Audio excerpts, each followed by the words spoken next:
my mistake. It took me a long time to find out my mistake. But I bet you my bottom dollar, man, I ain't standing no more across the street. Radio 2000 98.5 FM Community Program.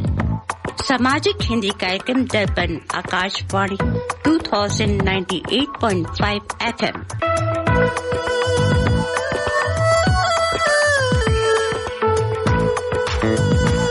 Welcome to the Hindi Show, featuring news, interviews, music and community announcements.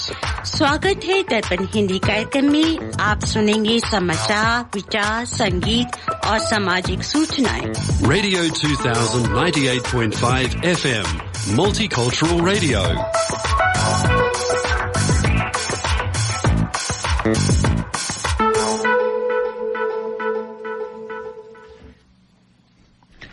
आज रविवार युगाब्द 5125 कलयुग विक्रम संवत 2081 मार्गशीर्ष महीने के शुक्ल पक्ष की नवमी 24 नवंबर 2024 है।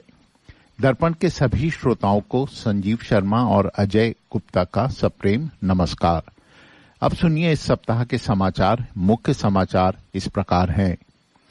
UP उपचुनाव में चला योगी मैजिक, भाजपा ने जीती 7 सीटें। महाराष्ट्र में महायुति गठबंधन की प्रचंड जीत, भाजपा का अब तक सर्वश्रेष्ठ प्रदर्शन। झारखंड में इंडिया गठबंधन की जीत, हेमंत सोरेन ने सत्ता में वापसी कर रचा इतिहास। अमेरिका के रिश्वतखोरी के आरोपों पर क्या बोले अडानी। संजय राउत गुस्से में उठाए चुनाव परिणाम पर सवाल, जनता के बारे में कही ये बात। पीएम मोदी गुयाना क्यों गए, जानिए भारत को कैसे होगा फायदा। दिल्ली का खान मार्केट दुनिया का 22वां सबसे महंगा खुदरा स्थान। छत्तीसगढ़ से सिंगापुर और दुबई के लिए जल्द शुरू होंगी सीधी उड़ान, नागरिक उड्डयन मंत्री नायडू ने दी हरी झंडी। और जी किशन रेड्डी ने किया टीटीडी के फैसले का स्वागत, कहा केवल हिंदू कर्मचारी ही काम करें। यूपी की 9 सीट में हुए उपचुनाव के परिणाम आ गए हैं।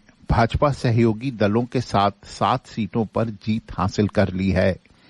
चुनाव परिणाम इस बात का साफ इशारा कर रहे हैं कि सीएम योगी आदित्यनाथ की आक्रामक छवि, धार्मिक एकजुटता का उनका एजेंडा और जातियों में न बंटने वाली उनकी अपील काम कर गई। वोटरों ने बटेंगे तो कटेंगे नारे पर अपनी मोहर लगा दी।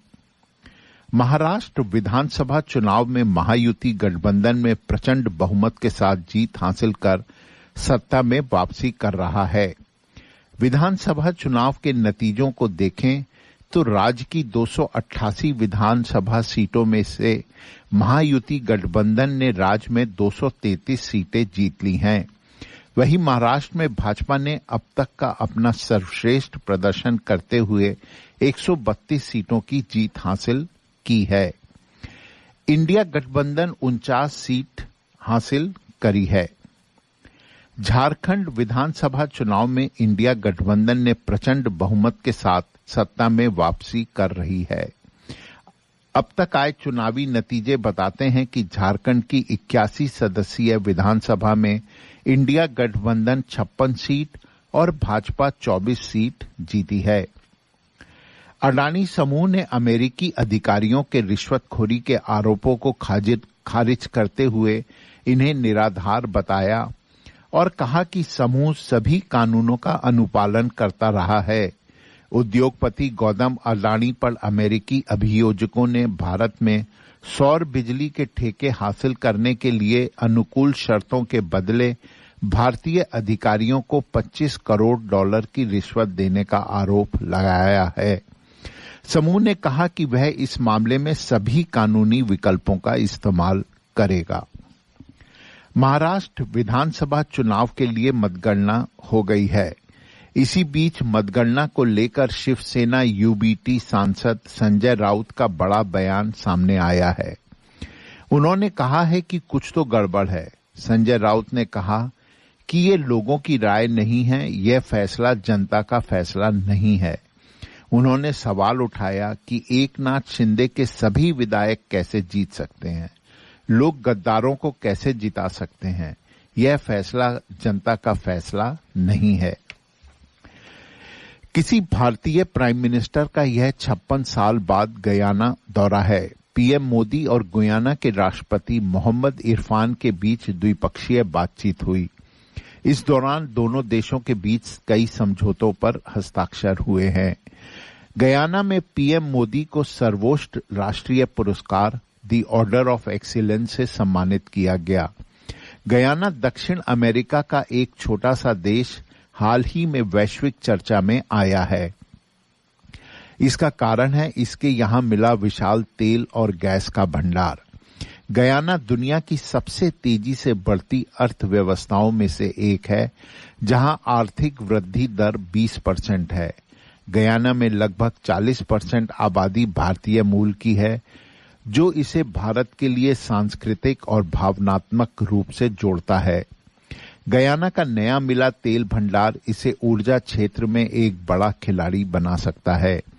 भारत जो अपनी ऊर्जा जरूरतों का बड़ा हिस्सा आयात करता है, गयाना के साथ दीर्घकालीन तेल खरीद संधि पर बातचीत कर रहा है।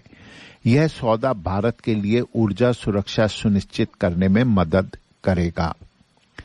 राष्ट्रीय राजधानी स्थित खान मार्केट सबसे महंगे खुदरा स्थानों की वैश्विक सूची में 22वें स्थान पर है, जहां वार्षिक किराया $229 प्रति वर्ग फुट है। वैश्विक रियल एस्टेट सलाहकार कुशमैन एंड वेकफील्ड ने अपनी प्रमुख खुदरा report main streets across the world 2024 का 34वां संस्करण जारी किया। ये दुनिया भर में 138 सर्वश्रेष्ठ शहरी खुदरा स्थानों के किरायों पर आधारित रिपोर्ट है। मुख्यमंत्री विष्णुदेव साय ने केंद्रीय नागरिक उड्डयन मंत्री किंजरापू राममोहन नायडू से मुलाकात की। बैठक में राज्य की हवाई कनेक्टिविटी को मजबूत करने और क्षेत्रीय हवाई अड्डों के विकास के संबंध में चर्चा की गई। केंद्रीय मंत्री ने रायपुर के स्वामी विवेकानंद एयरपोर्ट से जल्द ही अंतर्राष्ट्रीय हवाई सेवा शुरू करने पर अपनी सहमति जताई है। इसके साथ ही रायपुर एयरपोर्ट पर कार्गो हब विकसित करने की प्रक्रिया भी जल्द शुरू की जाएगी। केंद्रीय मंत्री जी किशन रेड्डी ने आंध्र प्रदेश में भगवान वेंकटेश्वर मंदिर में केवल हिंदुओं को सेवा की अनुमति देने के तिरुमला तिरुपति देवस्थानम के फैसले का स्वागत करते हुए नई दिल्ली में कहा कि गैर हिंदू कर्मचारियों को राज्य के अन्य स्थानों पर तैनात किया जाना चाहिए।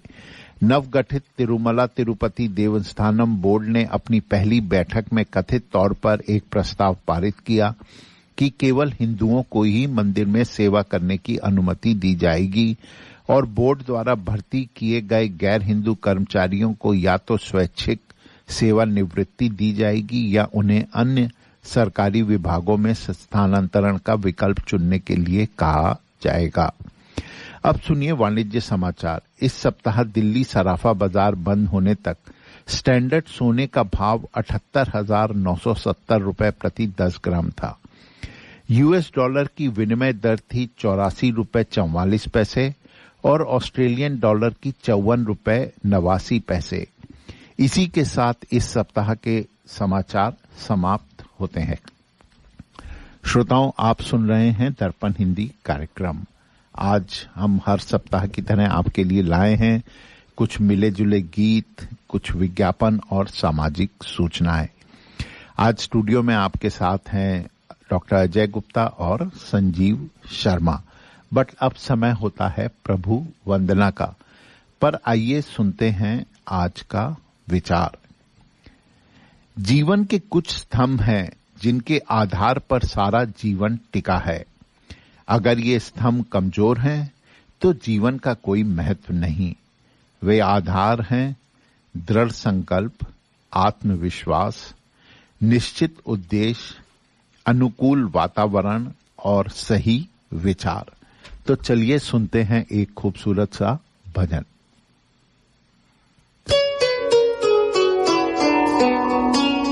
तुम बिन मोर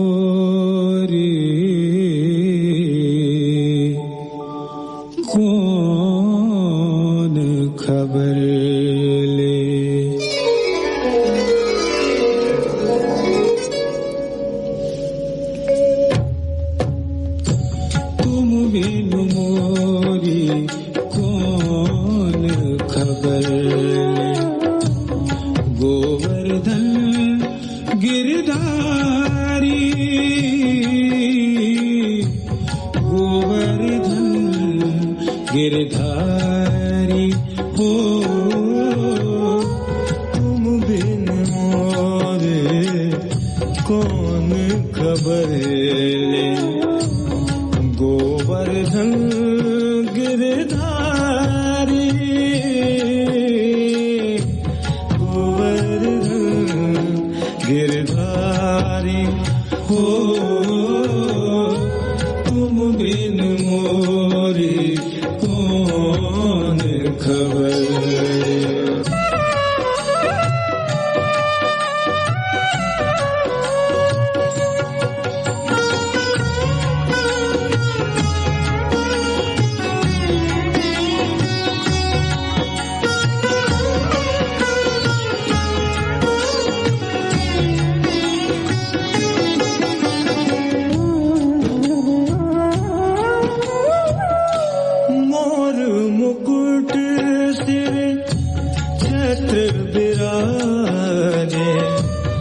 कुंडल की छविनारी ओ, मोर मुकुट सिर छत्र विराजे, कुंडल की छविनारी ओ, कुंडल की छविनारी हो, तुम बिन मोरे कौन खबर।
गिरधारी हो, तुम बिन मोरे कौन खबर।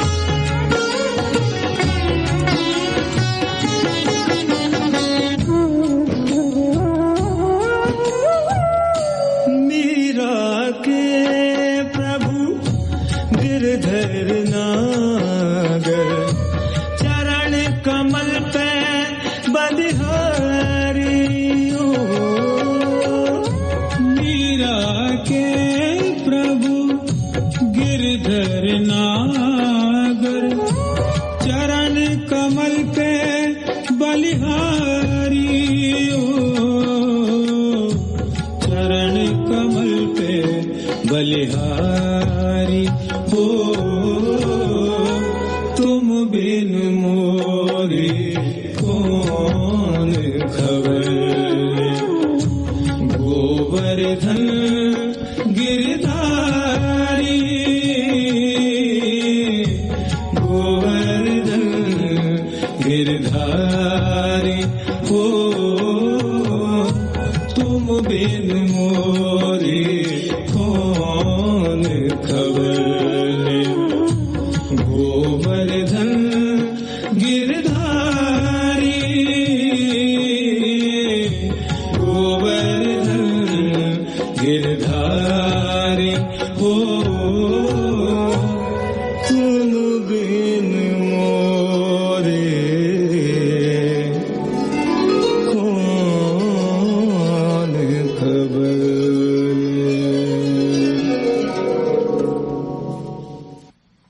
श्रोताओं, आशा करता हूं आपको ये भजन जो है जितना हम लोगों ने पसंद किया उससे बहुत ज्यादा पसंद आया होगा।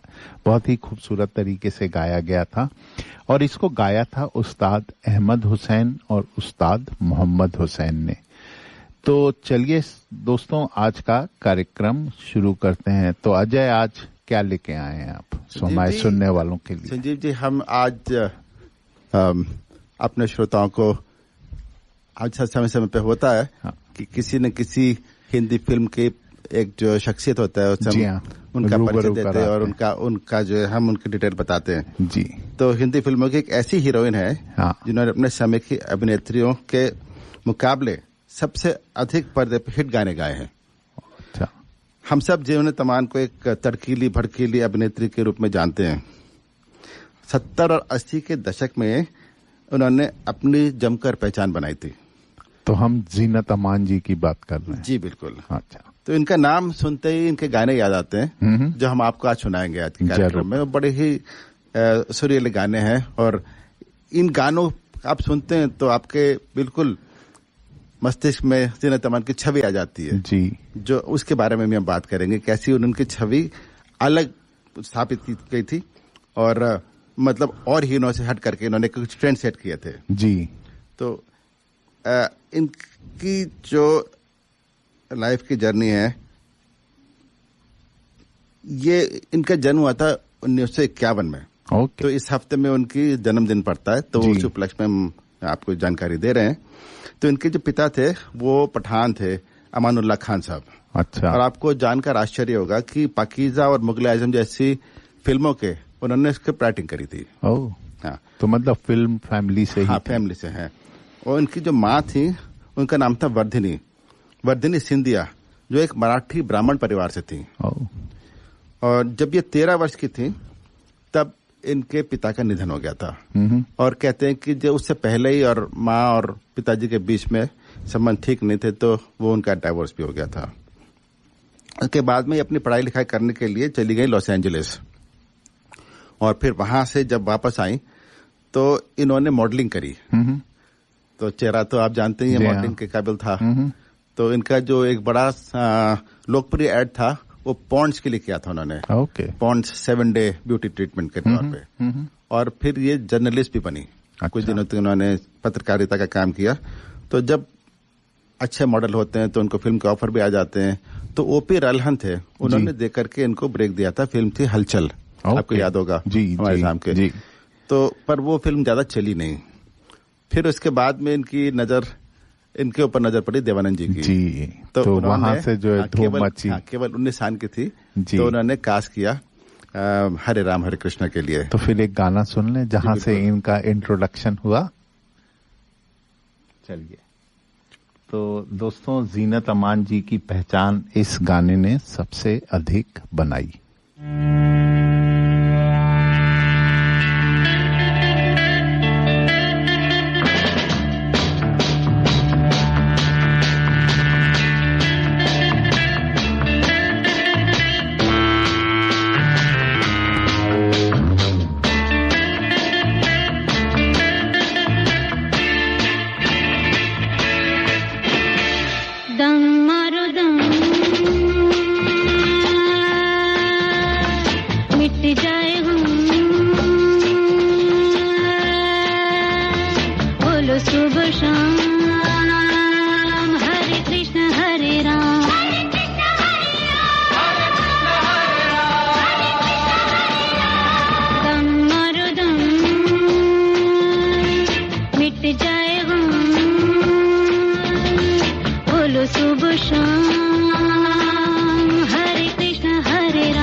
तो दोस्तों ये जो गीत था फिल्म हरे रामा हरे कृष्णा से, और जीनत अमान ने इस फिल्म में एक हिप्पी का रोल किया था। हाँ, जो हिप्पी का रोल किया था। हाँ, ये देवानंद की बहन बनी थी जी। हाँ, और वो घर छोड़ के जाके हिप्पी के समूह में। हाँ बिल्कुल। और आपको उस समय के जैसे हमारे संजीव और हमारे की उम्र के लोग थे, वो जानते थे, हम टीनेजर हुआ करते थे, उससे भी टीनेजर से भी कम जी। तो इनका एक छवि जो थी, बड़े बड़े ग्लासेस लगाए थे राउंड, और खुले वाले बाल, बेल बॉटम और ऊपर से कुर्ती, तो एक नई पहचान बनी थी। और शायद पहली बार ऐसा हुआ था कि हीरोइन थी मुमताज जी, उनसे ज्यादा इनको लोकप्रियता मिली। लोग इनके बारे में ज्यादा चर्चा करते थे जी। और याद हो गले में एक वो हरे रामा हरे कृष्णा का लॉकेट या माला रहती था, और चिलम फूकती थी वहां पे हिप्पी के, और इनकी शायद शूटिंग वहां पे हुई थी काठमांडू में जी। तो इस फिल्म के लिए उनको फिल्म फेयर का अवार्ड मिला था बेस्ट सपोर्टिंग एक्ट्रेस का। ओके। तो मतलब पहली तो नहीं, पहली फिल्मों में थी इनकी वो। और आप लोगों को याद होगा एक वहां पे एक मैगजीन आया करती थी, सिने ब्लिट्ज जी। ये सिने ब्लिट्ज 1970 में लॉन्च हुई थी। ओके। और इसका जो पहला अंक था उस पे जीनत अमान की फोटो छपी थी, इसी से उन्होंने लॉन्च किया था। फिर आगे चल के 70 के दशक में और फिल्में आई इनकी, तो जिनके नाम, वैसे तो फिल्म कई थी, जो ज्यादा लोकप्रिय थी उनके मैं नाम गिनाता हूँ। एक थी फिल्म धुंध, जिसमें डैनी थे, डैनी डिंजोंगपा। और फिर 74 में आई रोटी कपड़ा और मकान, तो जिसमें ये शीतल की भूमिका निभाई थी इन्होंने। तो एक ऐसा रोल था इनका कि जो मतलब मनोज कुमार थे तो उनसे वो खुश नहीं होते, और शशि कपूर आते हैं इनके लाइफ में, वो उनके पास पैसा होता है, तो अपने प्यार को छोड़ करके वो पैसे के पीछे जाती हैं, और लोगों ने उसको एक्सेप्ट भी किया। ओके। हाँ, तो और फिर उसके बाद में आई फिल्में जिनका नाम था, एक फिल्म थी मनोरंजन, जो शम्मी कपूर ने डायरेक्ट किया था मनोरंजन को। ओके। तो उसमें उन्होंने जो एक रोल निभाया था वो एक तवायफ का रोल था। हाँ, यस। और संजीव कुमार। हाँ, तो आप समझ ले कि हीरोइन है और वो तवायफ का रोल निभा रही हैं, वो भी एक्सेप्ट की गई जी। फिर आई फिल्म धर्मवीर, जो जिसमें धर्मेंद्र जी थे। और फिर एक बड़ी फिल्म थी हम किसी से कम नहीं, उसमें भी इनका रोल था। और फिर आप जानते हैं 1978 में आई एक बड़ी इनके कैरियर की बड़ी फिल्म थी, जिसका नाम था सत्यम शिवम सुंदरम। यस, राज कपूर साहब की। तो संजीव जी गाना हो जाए? बिल्कुल। और ये मेरा एक पर्सनली बहुत ही पसंदीदा गाना है, और आशा करूंगा सबको पसंद आएगा। आइए सुनते हैं। की तमन्ना है कि हीरा मुझे मिल जाए, चाहे मेरी जान जाए, चाहे मेरा दिल जाए। ओ पन्ना की तमन्ना है कि हीरा मुझे मिल जाए, चाहे मेरी जान जाए, चाहे मेरा दिल जाए।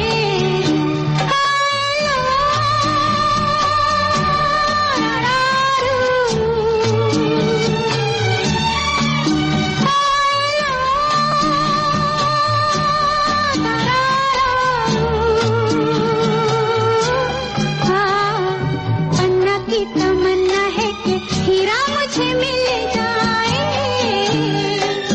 चाहे मेरी जान जाए, चाहे मेरा दिल जाए।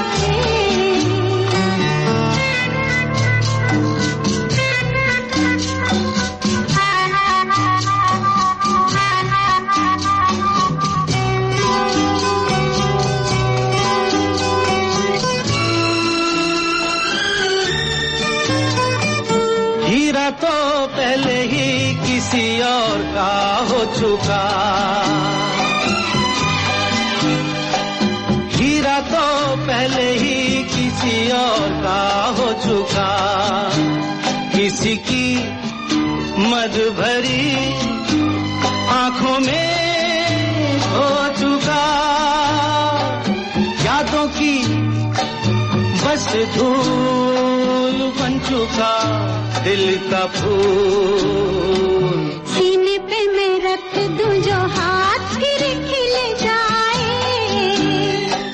चाहे मेरी जान जाए, चाहे मेरा दिल जाए। हो पन्ना की तमन्ना है कि हीरा मुझे मिल जाए,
अपनी जगह से कैसे पर्वत हिल जाए, चाहे मेरी जान जाए चाहे मेरा दिल जाए।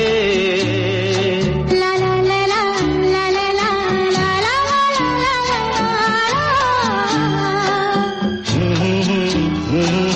ला ला ला ला ला ला।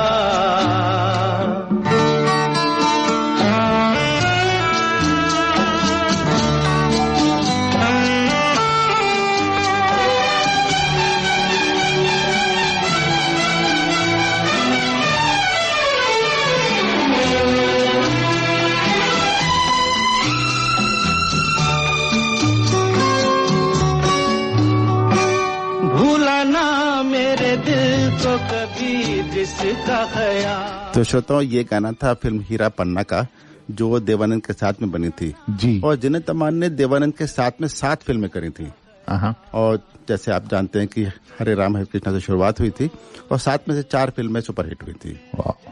और ये जो है ये 1973 की फिल्म थी। बिल्कुल, आपने सही कहा। और ये गीत लिखा था आनंद बख्शी ने, म्यूजिक दिया था R.D. बर्मन। और उसमें जिन्हें तमन का नाम था पन्ना, जैसे हाँ हीरा और वो पन्ना थे। तो हम सत्यम शिवम सुंदरम की बात कर रहे थे। तो कमर्शियली बहुत हिट नहीं हुई थी फिल्म, पर एक बड़ी फेमस आइकॉनिक फिल्म मानी जाती है। तो राज कपूर जी ने जो है इनको ऐसा दर्शाया था कि जो आपके अंदर की जो ब्यूटी होती है वो बाहर की ब्यूटी से बेटर होती है। पर कहते हैं कि उन्होंने फिल्म में उल्टा किया था। कि जिन्हें तमान को दिखाया था, उसमें थोड़े उनके बारिश के भी सीन थे उसके अंदर, और पहली बार हिंदी मूवी के स्क्रीन पर एक मतलब फुल किस दिखाया गया था। वो कहते बड़ा चर्चा में रहा था वो। अच्छा। हाँ, और सेंसर बोर्ड से पास भी हो गया था वो। हाँ। तो फिर उसके बाद में 1970s में एक और आइकॉनिक फिल्म आई थी, आपको याद होगा, फिल्म थी डॉन। यस। जिन्होंने अमिताभ बच्चन के साथ में ये बदले की भावना में दोनों मिल करके किया था, और ऐसी हीरोइन को भी लोगों ने एक्सेप्ट किया। तो मतलब थोड़ा से ट्रेंड से हट करके इन्होंने किया काम, और ये मतलब एक्सेप्ट होती गई। और फिर 1980 का दशक आया, तो उसमें भी काफी हिट फिल्में आई इनकी।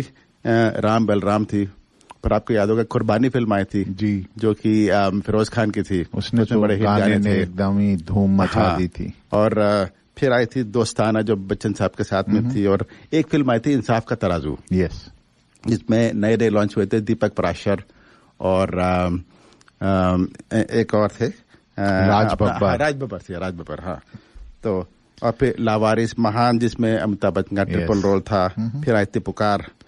उसके अलावा एक फिल्म आई थी अली बाबा 40 चोर, जो इंडिया और रशिया के मिलकर जॉइंट प्रोडक्शन थी वो। अच्छा। हाँ, तो फिल्म चली नहीं, पर वो that was one of the film जो कि दोनों ने मिलकर प्रोड्यूस करी थी। तो फिर उसके बाद धीरे धीरे उन्होंने फिल्मों में काम करना जो है मतलब कम कर दिया। फिर थोड़ी बड़ी फिल्में आई, उतनी सफल नहीं व्यावसायिक रूप से। तो 2-4 चीजें मैं और बताना चाहूंगा जिन तमान के बारे में कि तो चलो पहले एक अपना स्पॉन्सर का संदेश सुन लेते हैं। और अभी तो पूरा हम लोग के पास 1.5 घंटा और है अपने श्रोताओं को सब बढ़िया जानकारी देने का। करी मास्टर ने कंप्लीट करी मिक्स बनाया, फिर उसको घर घर में देखो पहुंचाया। घंटों की कुकिंग को मिनटों में कर दिखाया। वाह वाह वाह, बढ़िया खाना बन के आया। करी मास्टर ने जादू चलाया। करी मास्टर ने कंप्लीट करी मिक्स बनाया। करी मास्टर्स कंप्लीट करी mix available at all leading spice shops. तो श्रोताओं, ये था हमारे स्पॉन्सर करी मास्टर का संदेश। और श्रोताओं, मुझको जो है आज हमारे स्टूडियो में जो गेस्ट हैं वो उनका नाम है डॉक्टर राजगोपाल श्री कृष्णा, और आप Ayurveda academic chair at university of western Sydney में हैं। और आपको मैं डॉक्टर राजगोपाल बोलूं तो ठीक रहेगा, या डॉक्टर श्री कृष्णा, सॉरी राजगोपाल जी। तो डॉक्टर राजगोपाल, आपका दर्पण कार्यक्रम में बहुत बहुत स्वागत है। और आज आपने जो है समय निकाला हमारे लिए, जो है अभी ऑलरेडी व्हाट्सएप पे कुछ प्रश्न हमारे पास आ चुके हैं।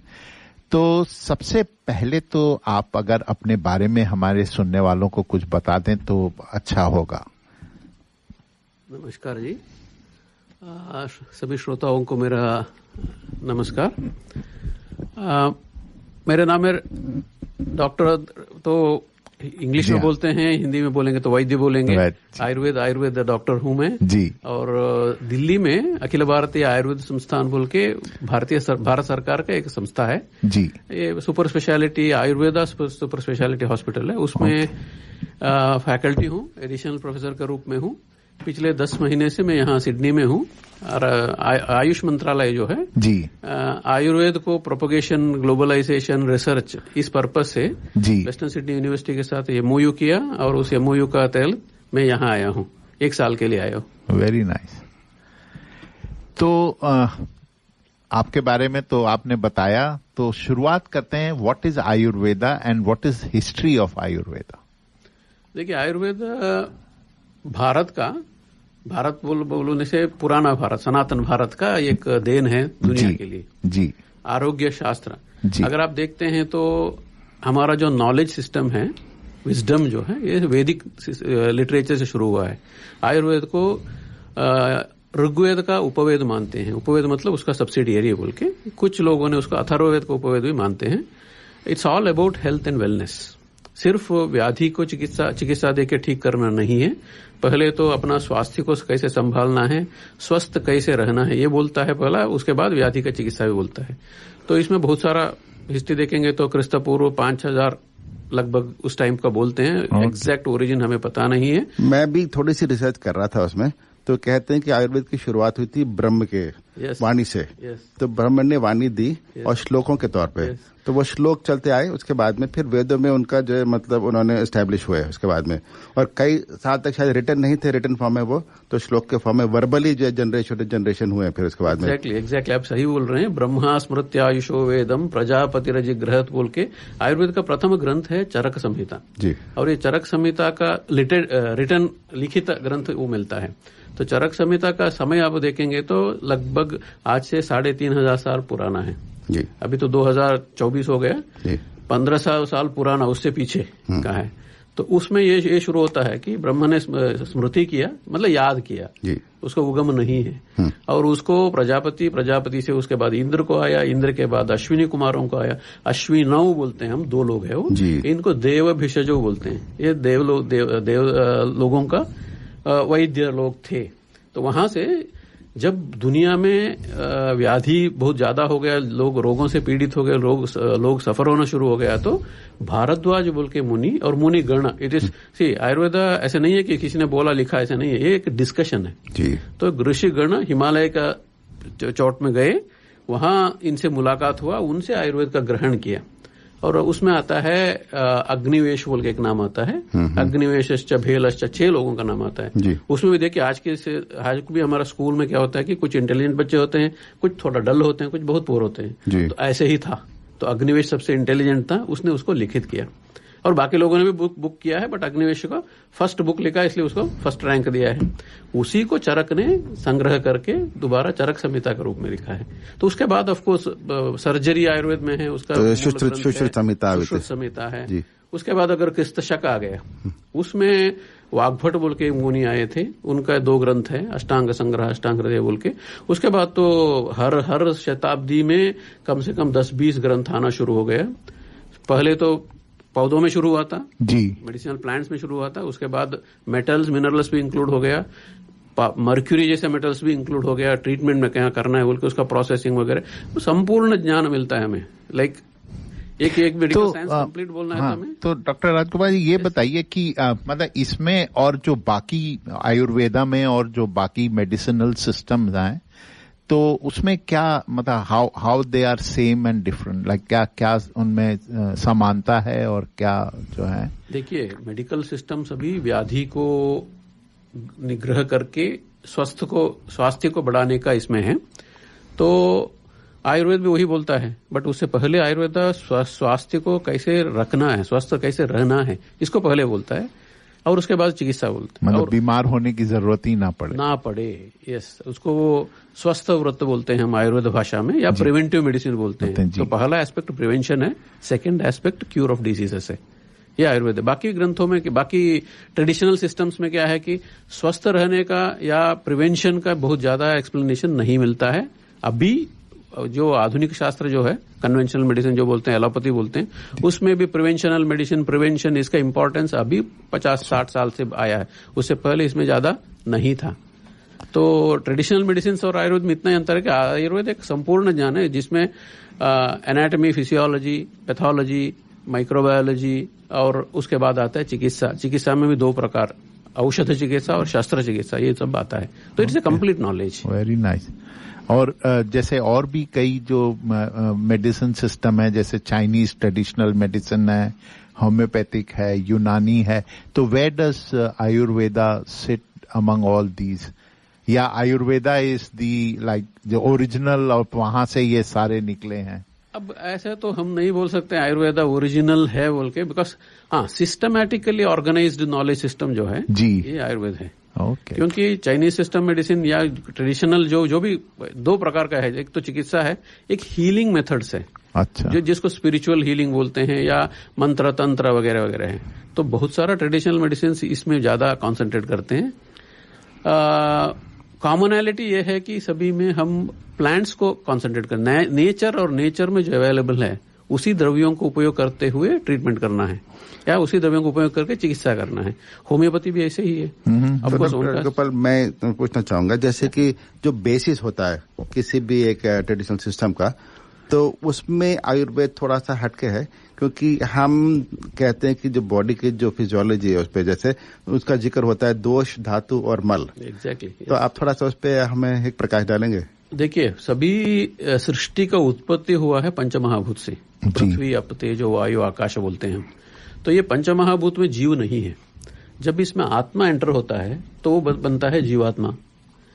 और ये जीवात्मा अगर उसको भी अगेन हमें चिकित्सा में या समझने में आसान करने के लिए आचार्यों ने शरीर में उसको 3 रूप में किया। वो है फंक्शनल प्रिंसिपल्स, वात, पित्त और कफा जी। उसमें अगर सिंपल सामान्य भाषा में बोलना है तो वात मतलब प्रिंसिपल ऑफ मूवमेंट, जो भी हमारे दोष कहते हैं। हाँ, इसको तीनों को दोष बोलते हैं। अच्छा, दोष नहीं है ये जरूरी है हमें। इसका इक्विलिब्रियम, इसके समानता जो है वो आरोग्य है। जब ये इक्विलिब्रियम बिगड़ता है तो दोष बन जाता है। तो हमें वात भी चाहिए, पित्त भी चाहिए, कफ भी चाहिए, पर्टिकुलर प्रोपोर्शन में, मे बी 33.33% ऐसे। ओके। एंड ये बैलेंस है वो उसी का। अभी हो गया फंक्शनल प्रिंसिपल्स। पित्त मतलब कन्वर्शन होने वाला, जैसे एंजाइम्स है, हार्मोन्स है, ये सब। कफ स्ट्रक्चरल है ज्यादा, और उसको और शरीर में लेके आएंगे तो कहाँ स्ट्रक्चर कहाँ आएगा, तो उसको बोलते हैं धातु। 7 सप्त धातु है हमारे शरीर में। ये हमारा शरीर का टिश्यू एलिमेंट्स है, डिफरेंट टिश्यू एलिमेंट्स है। इसको बोलते हैं रस, रक्त, मांस, मेदा, अस्थि, मज्जा, शुक्र बोल के। तो उसका अलग अलग स्थान है शरीर में। सिंपल बोलना है तो प्लाज्मा और जो लिम्फ है उसको रस बोलते हैं, रक्त तो ब्लड है, और मांस है, मेद है, ऐसे समझते हैं।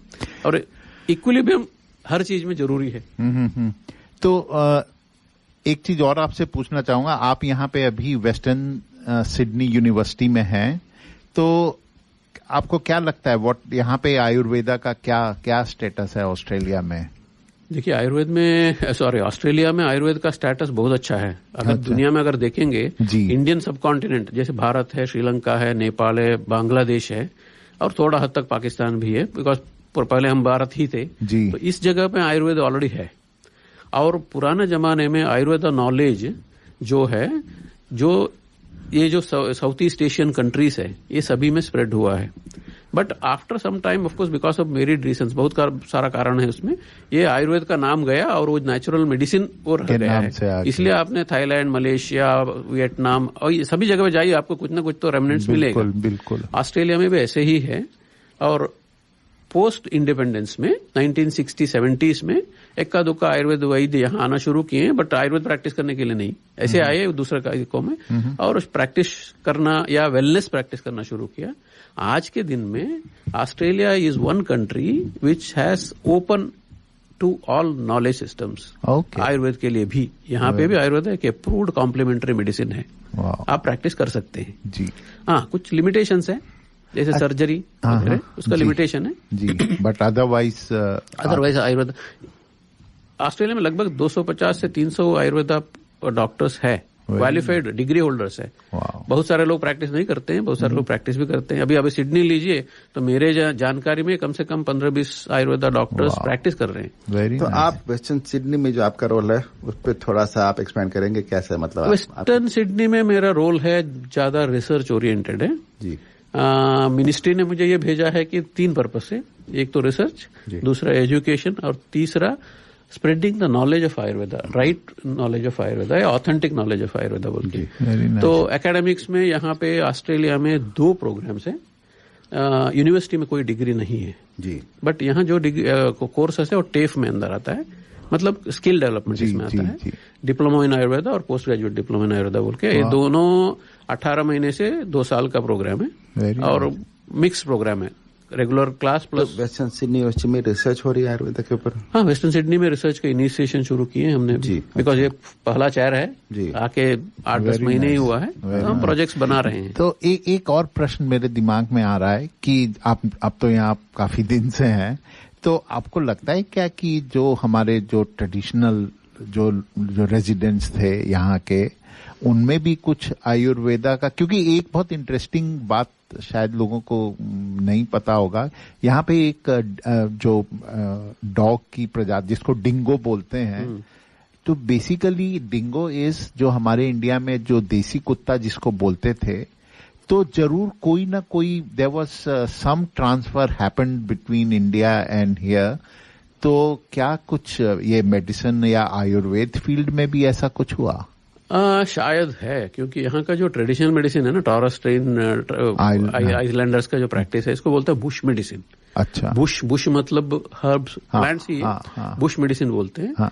एक सिद्धांत है सिमिलैरिटी ऑफ द नेचर बोल के, इसको बोलते हैं डॉक्ट्रिन ऑफ सिग्नेचर या नेचर सिग्नेचर बोल के। हार्ट शेप में जो औषधि सस्य अवेलेबल है या वेजिटेबल अवेलेबल है वो हार्ट के लिए अच्छा होता है। ब्रेन शेप में तो ब्रेन के लिए अच्छा होता है, किडनी शेप में तो किडनी, ऐसे एक बिलीफ है।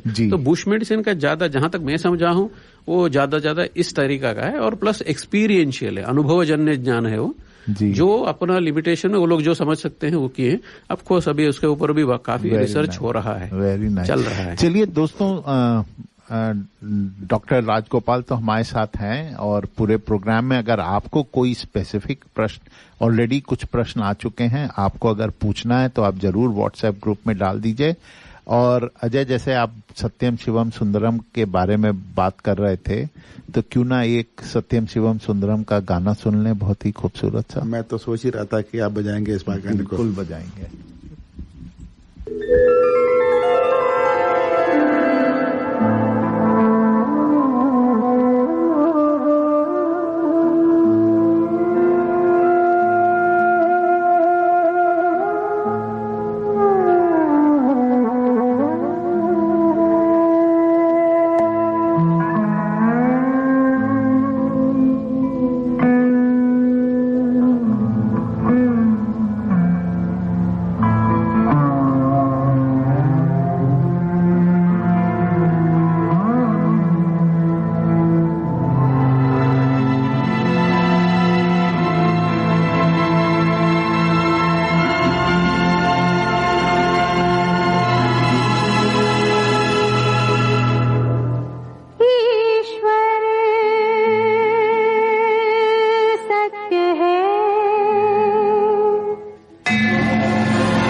जीवन जो तुजागर है, सत्यम शिवम सुंदरम, सत्यम शिवम सुंदरम, सत्यम शिवम सुंदरम।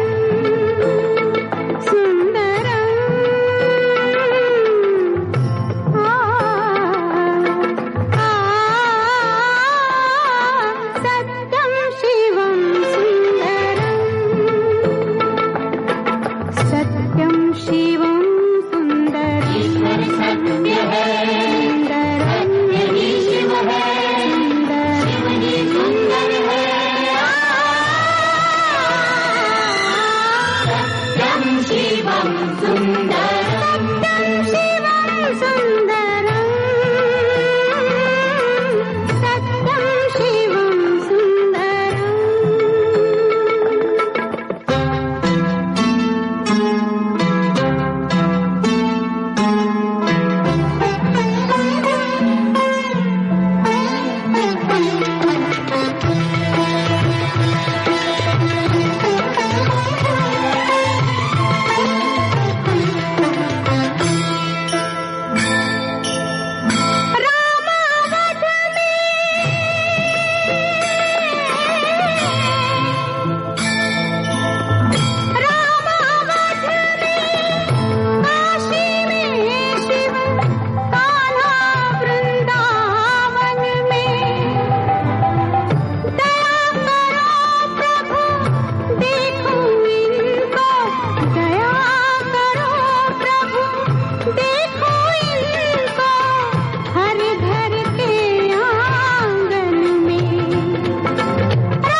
तो अजय, कुछ मजा आया गाना सुन के? ये तो मैं सोच रहा था कि अगर जिन्हें तमाम कोई प्रोग्राम हो तो ये गाना तो बनना ही चाहिए, है ना? बिल्कुल।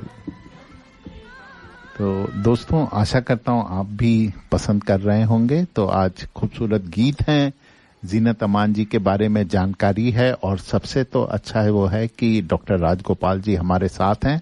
और आपको कुछ भी प्रश्न पूछना हो तो आप जरूर हमें व्हाट्सएप पे जो है आप डाल दीजिए। तो डॉक्टर साहब, एक चीज आपसे और पूछनी थी कि थोड़ा आयुर्वेदा के बारे में भी अगर आप हमारे सुनने वालों को बता दें, तो what are the fundamental principles of Ayurveda? How does it all work? देखिए, जैसे अभी अभी हमारा डिस्कशन हुआ था दोषों का बारे में। हाँ। तो आयुर्वेद में शरीर का जो स्ट्रक्चर एंड फंक्शन जो है, ये दोषों का धातुओं के ऊपर होता है। दोष धातु मला, मला बोल के एक शब्द आता है। मला बोला तो वेस्ट प्रोडक्ट्स है जी। अब आयुर्वेद ये बोलता है कि वेस्ट प्रोडक्ट्स यानी कोई भी प्रोसेस हो रहा है उसमें एक सारा भाग होगा, एसेंस होगा, किट्टा भाग होगा, वेस्ट होगा। ये भी एसेंशियल है। सो आयुर्वेद ये बोलता है कि मल, मूत्र, स्वेद, स्वेटिंग, ये तीनों मेजर वेस्ट है। उसके अलावा जो हमारे इंद्रियों है, लाइक अक्षी, आई है, ईयर है, नोस है, कान, नाक, इसमें जो डिस्चार्जेस आता है ये भी नॉर्मल है, होना चाहिए, बट लिमिट में होना चाहिए। दोषों को बोलेंगे तो जैसे मैं पहले बोल रहा था, वात, पित्त, कफ, बैलेंस होना जरूरी है। बैलेंस अगर है तो वो स्वस्थता है, अगर बैलेंस बिगड़ गया तो कुछ ना कुछ व्याधि होगा। अब एक काम कैसे करता है? धातुएं हैं 7 स्ट्रक्चरल टिश्यू एलिमेंट्स है शरीर में, और बाकी शरीर का बॉडी में अब अगर एनाटॉमी देखते हैं तो स्रोतस बोल के आता है। स्रोतस आर चैनल्स, जो माइक्रो चैनल्स बॉडी में है। दोष बिगड़ के कहीं जाके स्थान संशय बोलते हैं, साइट ले लेना। जैसे वात अगर बिगड़ गया, घुटने में जाके रुक गया और वहां पे व्याधि का पैथोफिजियोलॉजी शुरू कर दिया तो वो घुटने का दर्द शुरू होगा। कमर में गया तो कमर का दर्द शुरू होगा। तो वात जहां पे भी है वहां दर्द मिलेगा। Okay, pain is characteristic of vata. वैसे ही पित्त अगर कहीं जाता है, सेट होता है, वहां पे इन्फ्लेमेशन होगा, दाह और रागा, बर्निंग सेंसेशन और कलर चेंजेस, ये होगा। बर्निंग सेंसेशन मतलब जलना ऐसे नहीं है, गर्म भी हो सकता है, इन्फ्लेमेशन होता है। जैसे कफ है तो वहां पे स्ट्रक्चर चेंज होगा, वहां ग्रंथि जैसा, गांठ जैसा बनना, स्वेलिंग होना, पानी भर जाना, ये सब शुरू होगा। तो ये इसको ध्यान में रखते हुए हम अगर पेशेंट कोई आते हैं तो पहले हम पूछते हैं, उनका हिस्ट्री लेते हैं, तब ये देखते हैं कि क्या है। अगर वो पेन प्रोडामिनेंट बोलता है तो उसके पीछे अगर फर्दर आगे जाते हैं जी, कहाँ कौन सा दोष या कौन सा धातु का इफेक्ट किया है, कौन सा रोग मार्ग बोलते हैं, चैनल्स है, उस चैनल का इफेक्ट किया है बोल के।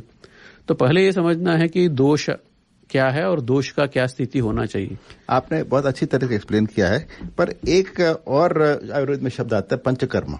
हाँ, देखिए पंचकर्म एक चिकित्सा विधान है जी। पंचकर्म का दो पहलू है जी। एक तो ट्रीटमेंट है, दूसरा एक पंचकर्म का यह है कि शोधन, शरीर को शुद्धि करना। अब हम डिसीज चिकित्सा में भी यूज कर सकते हैं, स्वस्थ रक्षण में भी यूज कर सकते हैं जी। इसमें हम पंचकर्म में ऋतु शोधना बोल के कॉन्सेप्ट आता है। ये हमारे पुराने जमाने में भारत में हम दादी माँ सब जानते ही थे। शरद ऋतु में जब ठंडी शुरू होगा उस टाइम में जुलाब होने के लिए दवा देते थे, पेट साफ होना है बोल के। बारिश आया उस टाइम में पेट पे साफ होना है। वसंत ऋतु आया, कफ बढ़ता है, उसमें गर्म चीज आता था, काढ़ा वगैरह बना के देते थे, काले मिर्च तुलसी वगैरह डाला हुआ ऐसी चीज। हमारा खान पीन भी ऐसे होता था, पर्टिकुलर सीजन में जो चाहे उसके हिसाब से खान पीन बनता था, वो दोषों से रिलेटेड है। तो पंचकर्म जो है दो प्रकार में यूज कर सकते हैं। इसमें मेजर 5 चीज आता है। एक तो वामना, वामना मतलब मेडिकेटेड वॉमिटिंग, दवा देके वॉमिट कराना मेडिकल सुपरविजन में। दूसरा आता है विरेचन बोलते हैं, जहां परगेशन या जुलाब करना, बट वो ऐसे नहीं है कि कुछ भी दिलाया जुलाब दिया बोल के, वो मेडिकेटेड डॉक्टर का सुपरविजन में होना चाहिए। तीसरा आता है बस्ती बोलते हैं, एनिमास, मेडिकेटेड एनिमास है, उसमें भी 2 प्रकार का तेल के देते हैं हम, काढ़ा और मिक्सचर बना के देते हैं। चौथा आता है नस्या, नस्या मतलब नाक में टीपा डालना है, नाक के थ्रू दवा देना है। योग में भी ऐसे कुछ होता है ना, योग में भी होता है। एंड पांचवा आता है रक्त मोक्षण, ब्लड लेटिंग बोल के। अब योग का बात करें तो वहां आता है पंचकर्म आयुर्वेद में है, पंचशोधना या उसको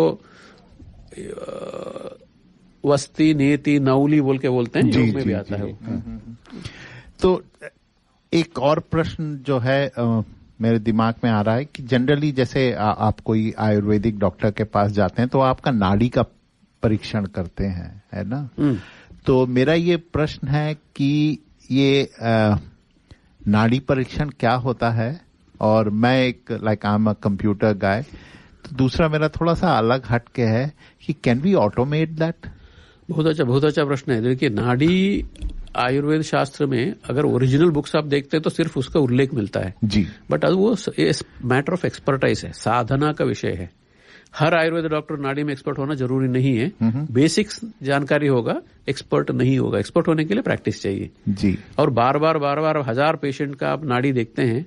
नाड़ी देखना मतलब जो आपका जो रिस्ट है, रिस्ट में 3 अंगुलियां रखना है और उसमें जो पल्स आता है, पल्स का बीट का रेट, रिदम वो देखना है और किस तरीके से जाता है बोल के। अच्छा। और एक आदमी का जो नाड़ी है ना, सुबह उठते हैं तो एक प्रकार का होगा, खाना खाने के बाद एक प्रकार का होगा, बाथरूम या टॉयलेट जाने के बाद एक बदलता रहता है। ओके। तो उसको वो पर्टिकुलरली एक पर्टिकुलर टाइम में, अगर अच्छा नाड़ी शास्त्र एक्सपर्ट है तो वो बोलेगा कि आपको इस टाइम पे आ जाना है, खाली पेट में आना है।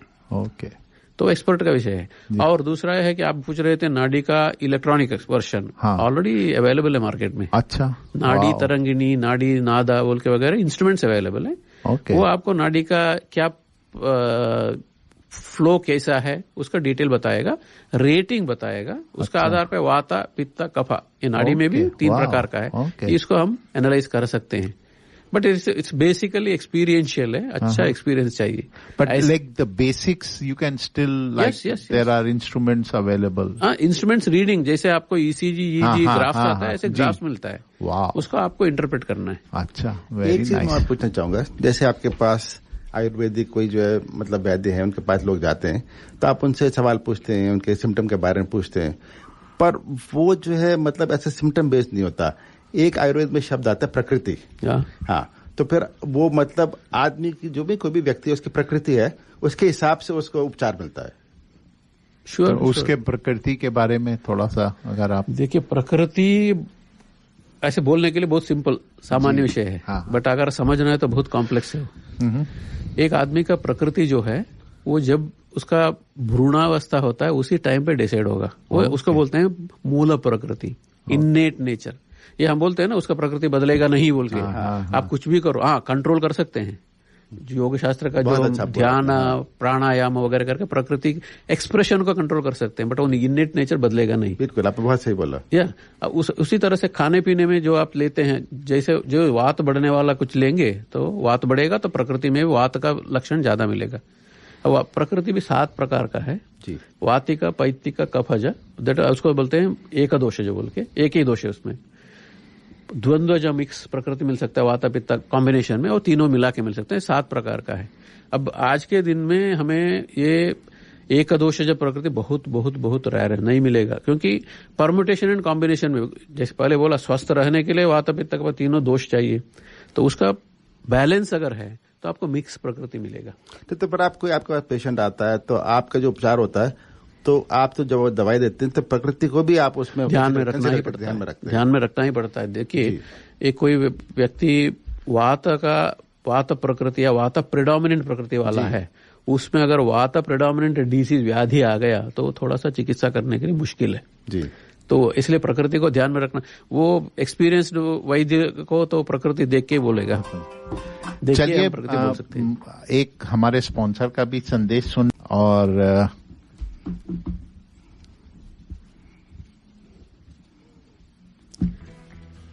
भाई साहब, ये करी मास्टर्स और अन्य मसालों में क्या अंतर है?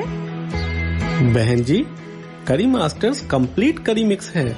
इसमें अनियन, गार्लिक, जिंजर, टमाटर, नमक, मिर्च, हल्दी, धनिया, वे सभी मसाले मिले हुए आते हैं। ये बनाने में बहुत ही आसान और खाने में लाजवाब है। It's so easy. इनकी वेबसाइट का एड्रेस है www.currymasters.com.au। श्रोताओं, ये था हमारे स्पॉन्सर करी मास्टर का संदेश। तो चलिए एक गीत भी सुनते हैं। तो जैसा कि आपको पता है, आज हम सारे जीनत अमान साहब के ही गीत, उनके ही फिल्मों के गीत सुन रहे हैं। तो ये भी एक बहुत खूबसूरत फिल्म थी, उसका ये गीत सुनते हैं।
सजाऊंगा लुट कर भी तेरे बदन की डाली को, लहू जिगर का दूंगा हंसी लबों की लाली को। सजाऊंगा लुट कर भी तेरे बदन की डाली को, लहू जिगर का दूंगा हंसी लबों की लाली को। है वफा इस जहां एक दिन दिखला दूंगा मैं दीवाना। चुरा लिया है तुमने जो दिल को, नजर नहीं चुराना सनम। बदल के मेरी तुम जिंदगानी, कहीं बदल ना जाना सनम।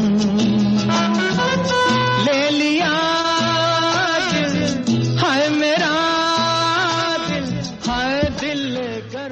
तो इतना अच्छा गाना सुनाया आपने।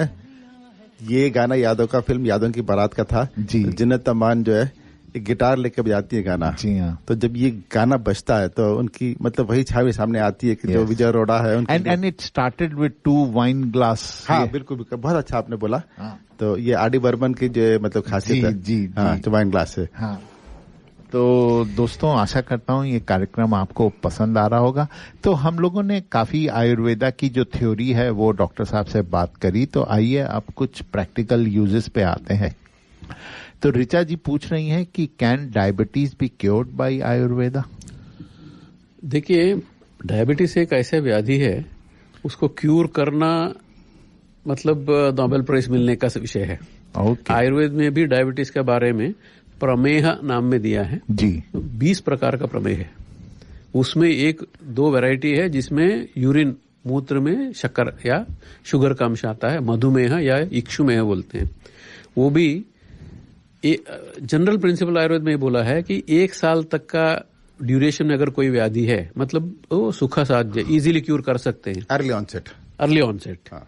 उससे ज्यादा होता है तो याप्य बन जाता है या असाध्य बन जाता है। याप्य मतलब यू कैन मैनेज इट, असाध्य मतलब you can not cure it, chronic हो जाता है। तो डायबिटीज ऐसा है कि अर्ली ऑनसेट है तो उसको आपको आराम से क्यूर कर सकते हैं। अगर यापी हो गया, ज्यादा लंबा हो गया तो आप मैनेज कर सकते हैं। तो आजकल क्या है कि लोगों को पता ही चलता है 2 साल के बाद। कई दूसरे प्रश्न या दूसरे लेके डॉक्टर के पास जाते हैं, टेस्ट करते हैं तो पता चलता है डायबिटीज है। तो उसमें जैसे मॉडर्न मेडिसिन में कहते हैं टाइप 1 और टाइप 2 कहते हैं, तो मतलब आयुर्वेद में भी ऐसा कुछ कॉन्सेप्ट है? प्रमेह में ऐसे टाइप 1 टाइप 2 बोल के नहीं है, बट उसका लक्षण देख के हम बोलते हैं कि ये इक्षुमेह है, मधुमेह है बोल के। मधुमेह जनरली टाइप 2 में जाता है जी। तो चिकित्सा है, लाइफस्टाइल बहुत इंपॉर्टेंट है उसमें जी। आयुर्वेद में भी ये बोलता है कि आयुर्वेद में आप अगर पता है तो देखिए राजा दिलीप को जो रघुवंश महाकाव्य में आता है उसको गाय के पीछे जाने के लिए बोले थे, नंदिनी को चराने के ले जाने बोले थे जी। तो ये बोला जाता है कि राजा दिलीप को डायबिटीज प्रमेह था, इसलिए गाय को चराना एक्सरसाइज करने के लिए गाय के साथ जाने के लिए बोले हैं बोल के। सिमिलरली एक और कंडीशन में आयुर्वेद में आता है कि बकरियों के साथ रहना है बोल के। ये भी चिकित्सा मतलब एक्सरसाइज चाहिए बोल जी जी।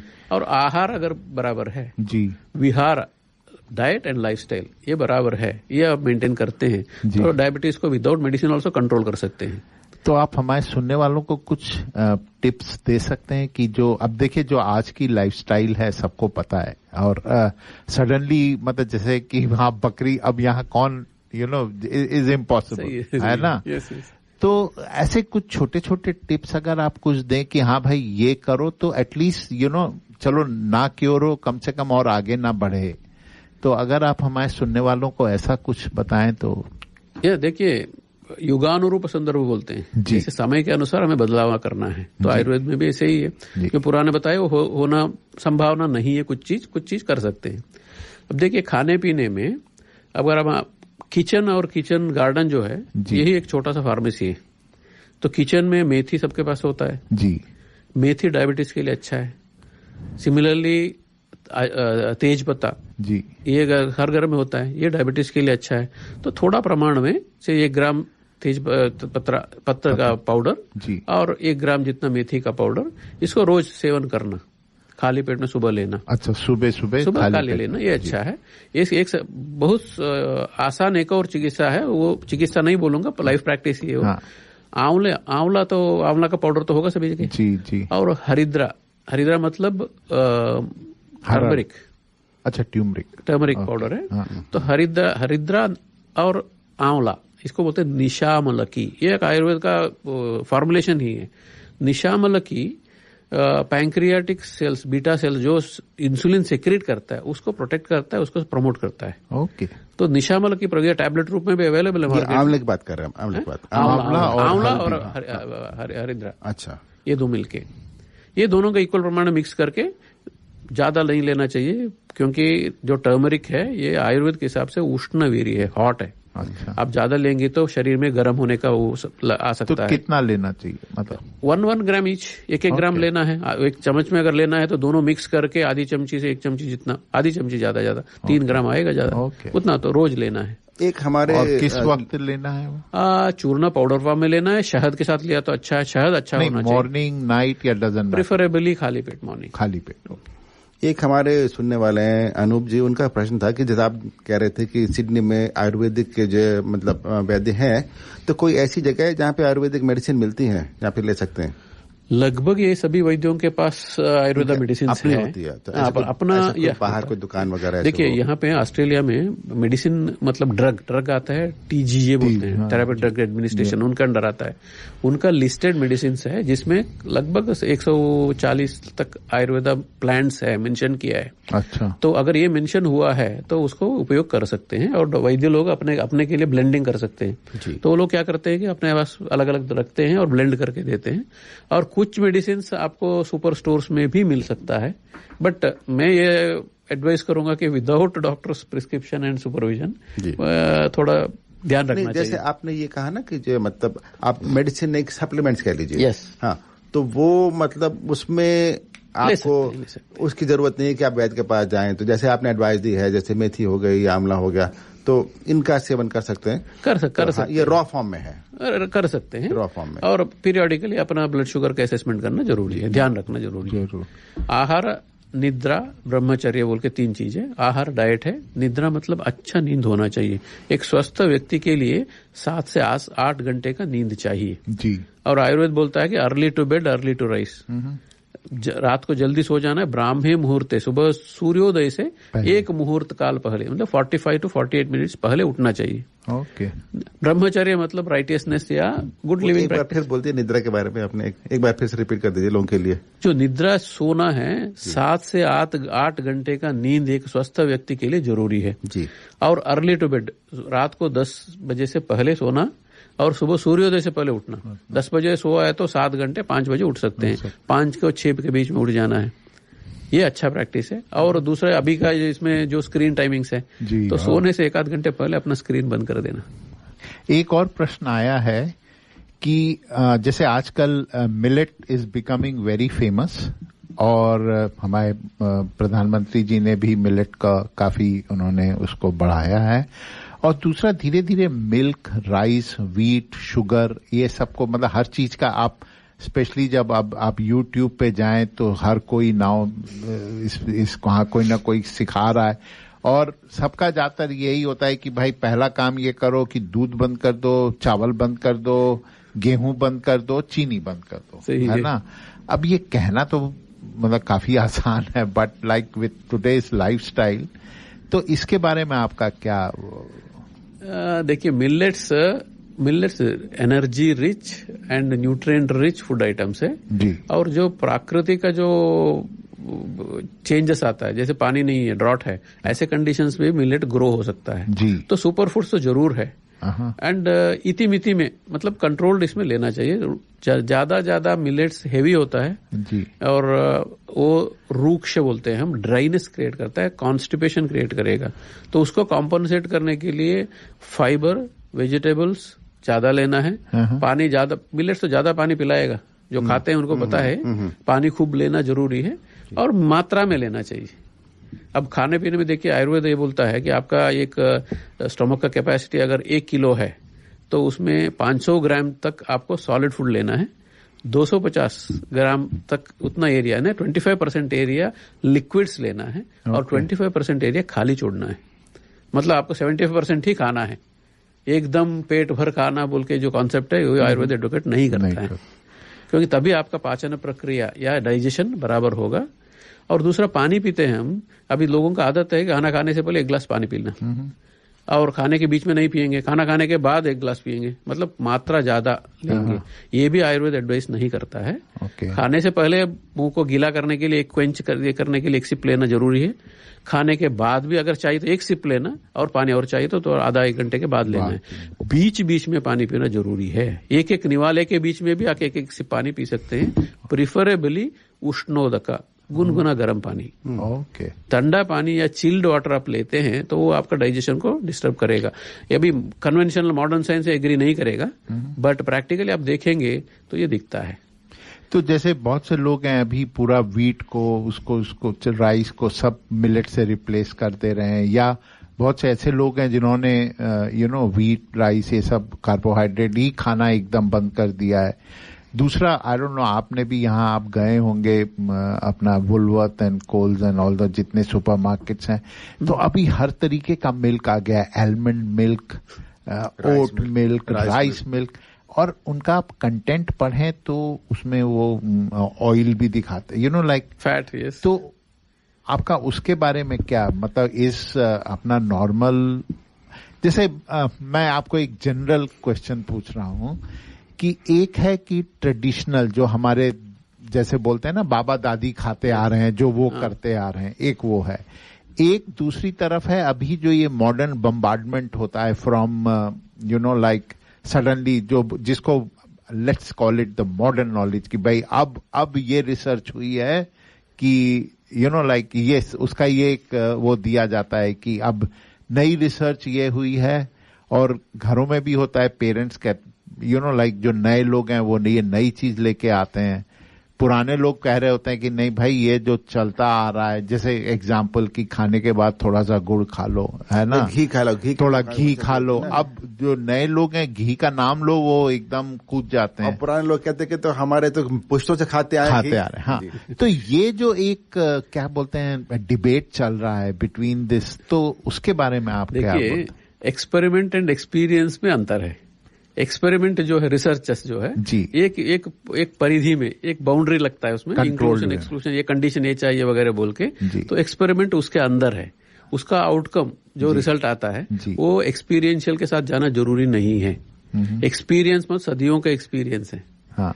वो जो हमारा बुजुर्ग लोगों ने जो एक्सपीरियंस किया है वो कैरी ओवर किया हुआ है जी। तो ये डिफरेंस को हमें समझना है। यस। जो भी अभी आप बोल रहे हैं कि ग्लूटेन फ्री, हाँ जी, ग्लूटेन फ्री, यस, गेहूं में ग्लूटेन फ्री बोलते हैं। अब हर आदमी ग्लूटेन फ्री, गेहूं में ग्लूटेन तो है, हाँ।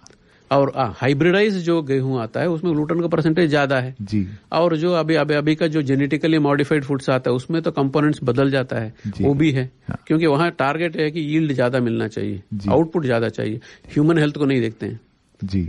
तो उसको हमें ध्यान रखना है हर चीज। ख्याल से बीच में मैं टोकना चाहूंगा कि आपने प्रकृति का जिक्र किया था, तो एक रूल सबके लिए अप्लाई नहीं होता है। जैसे घी के लिए आपने मना किया तो शायद उसके लिए मना करें जिसका कोलेस्ट्रॉल हाई है, जिसका फैमिली हिस्ट्री है, बाकी लोगों के लिए शायद लाभदायक हो, है ना। वैसे ग्लूटेन के आपने जिक्र किया, कुछ लोग ग्लूटेन को मेटाबोलाइज नहीं कर सकते, उनको सीलियाक होता है, तो उनके लिए मतलब नहीं लेना चाहिए, बाकी लोगों के लिए शायद उसका थोड़ा सा कुछ सही में यस। ये इसमें पुरुष मतलब एक इंडिविजुअल एक आदमी है, उसके जैसे दूसरा नहीं होता है, तो हमें पहले उनको समझना है। तो आपका क्या राय है, आप लोगों को क्या मशवरा देंगे? हम जनरली एडवाइस ये करते हैं कि जो सदियों से प्रैक्टिस में है जी, उसको फॉलो करिए।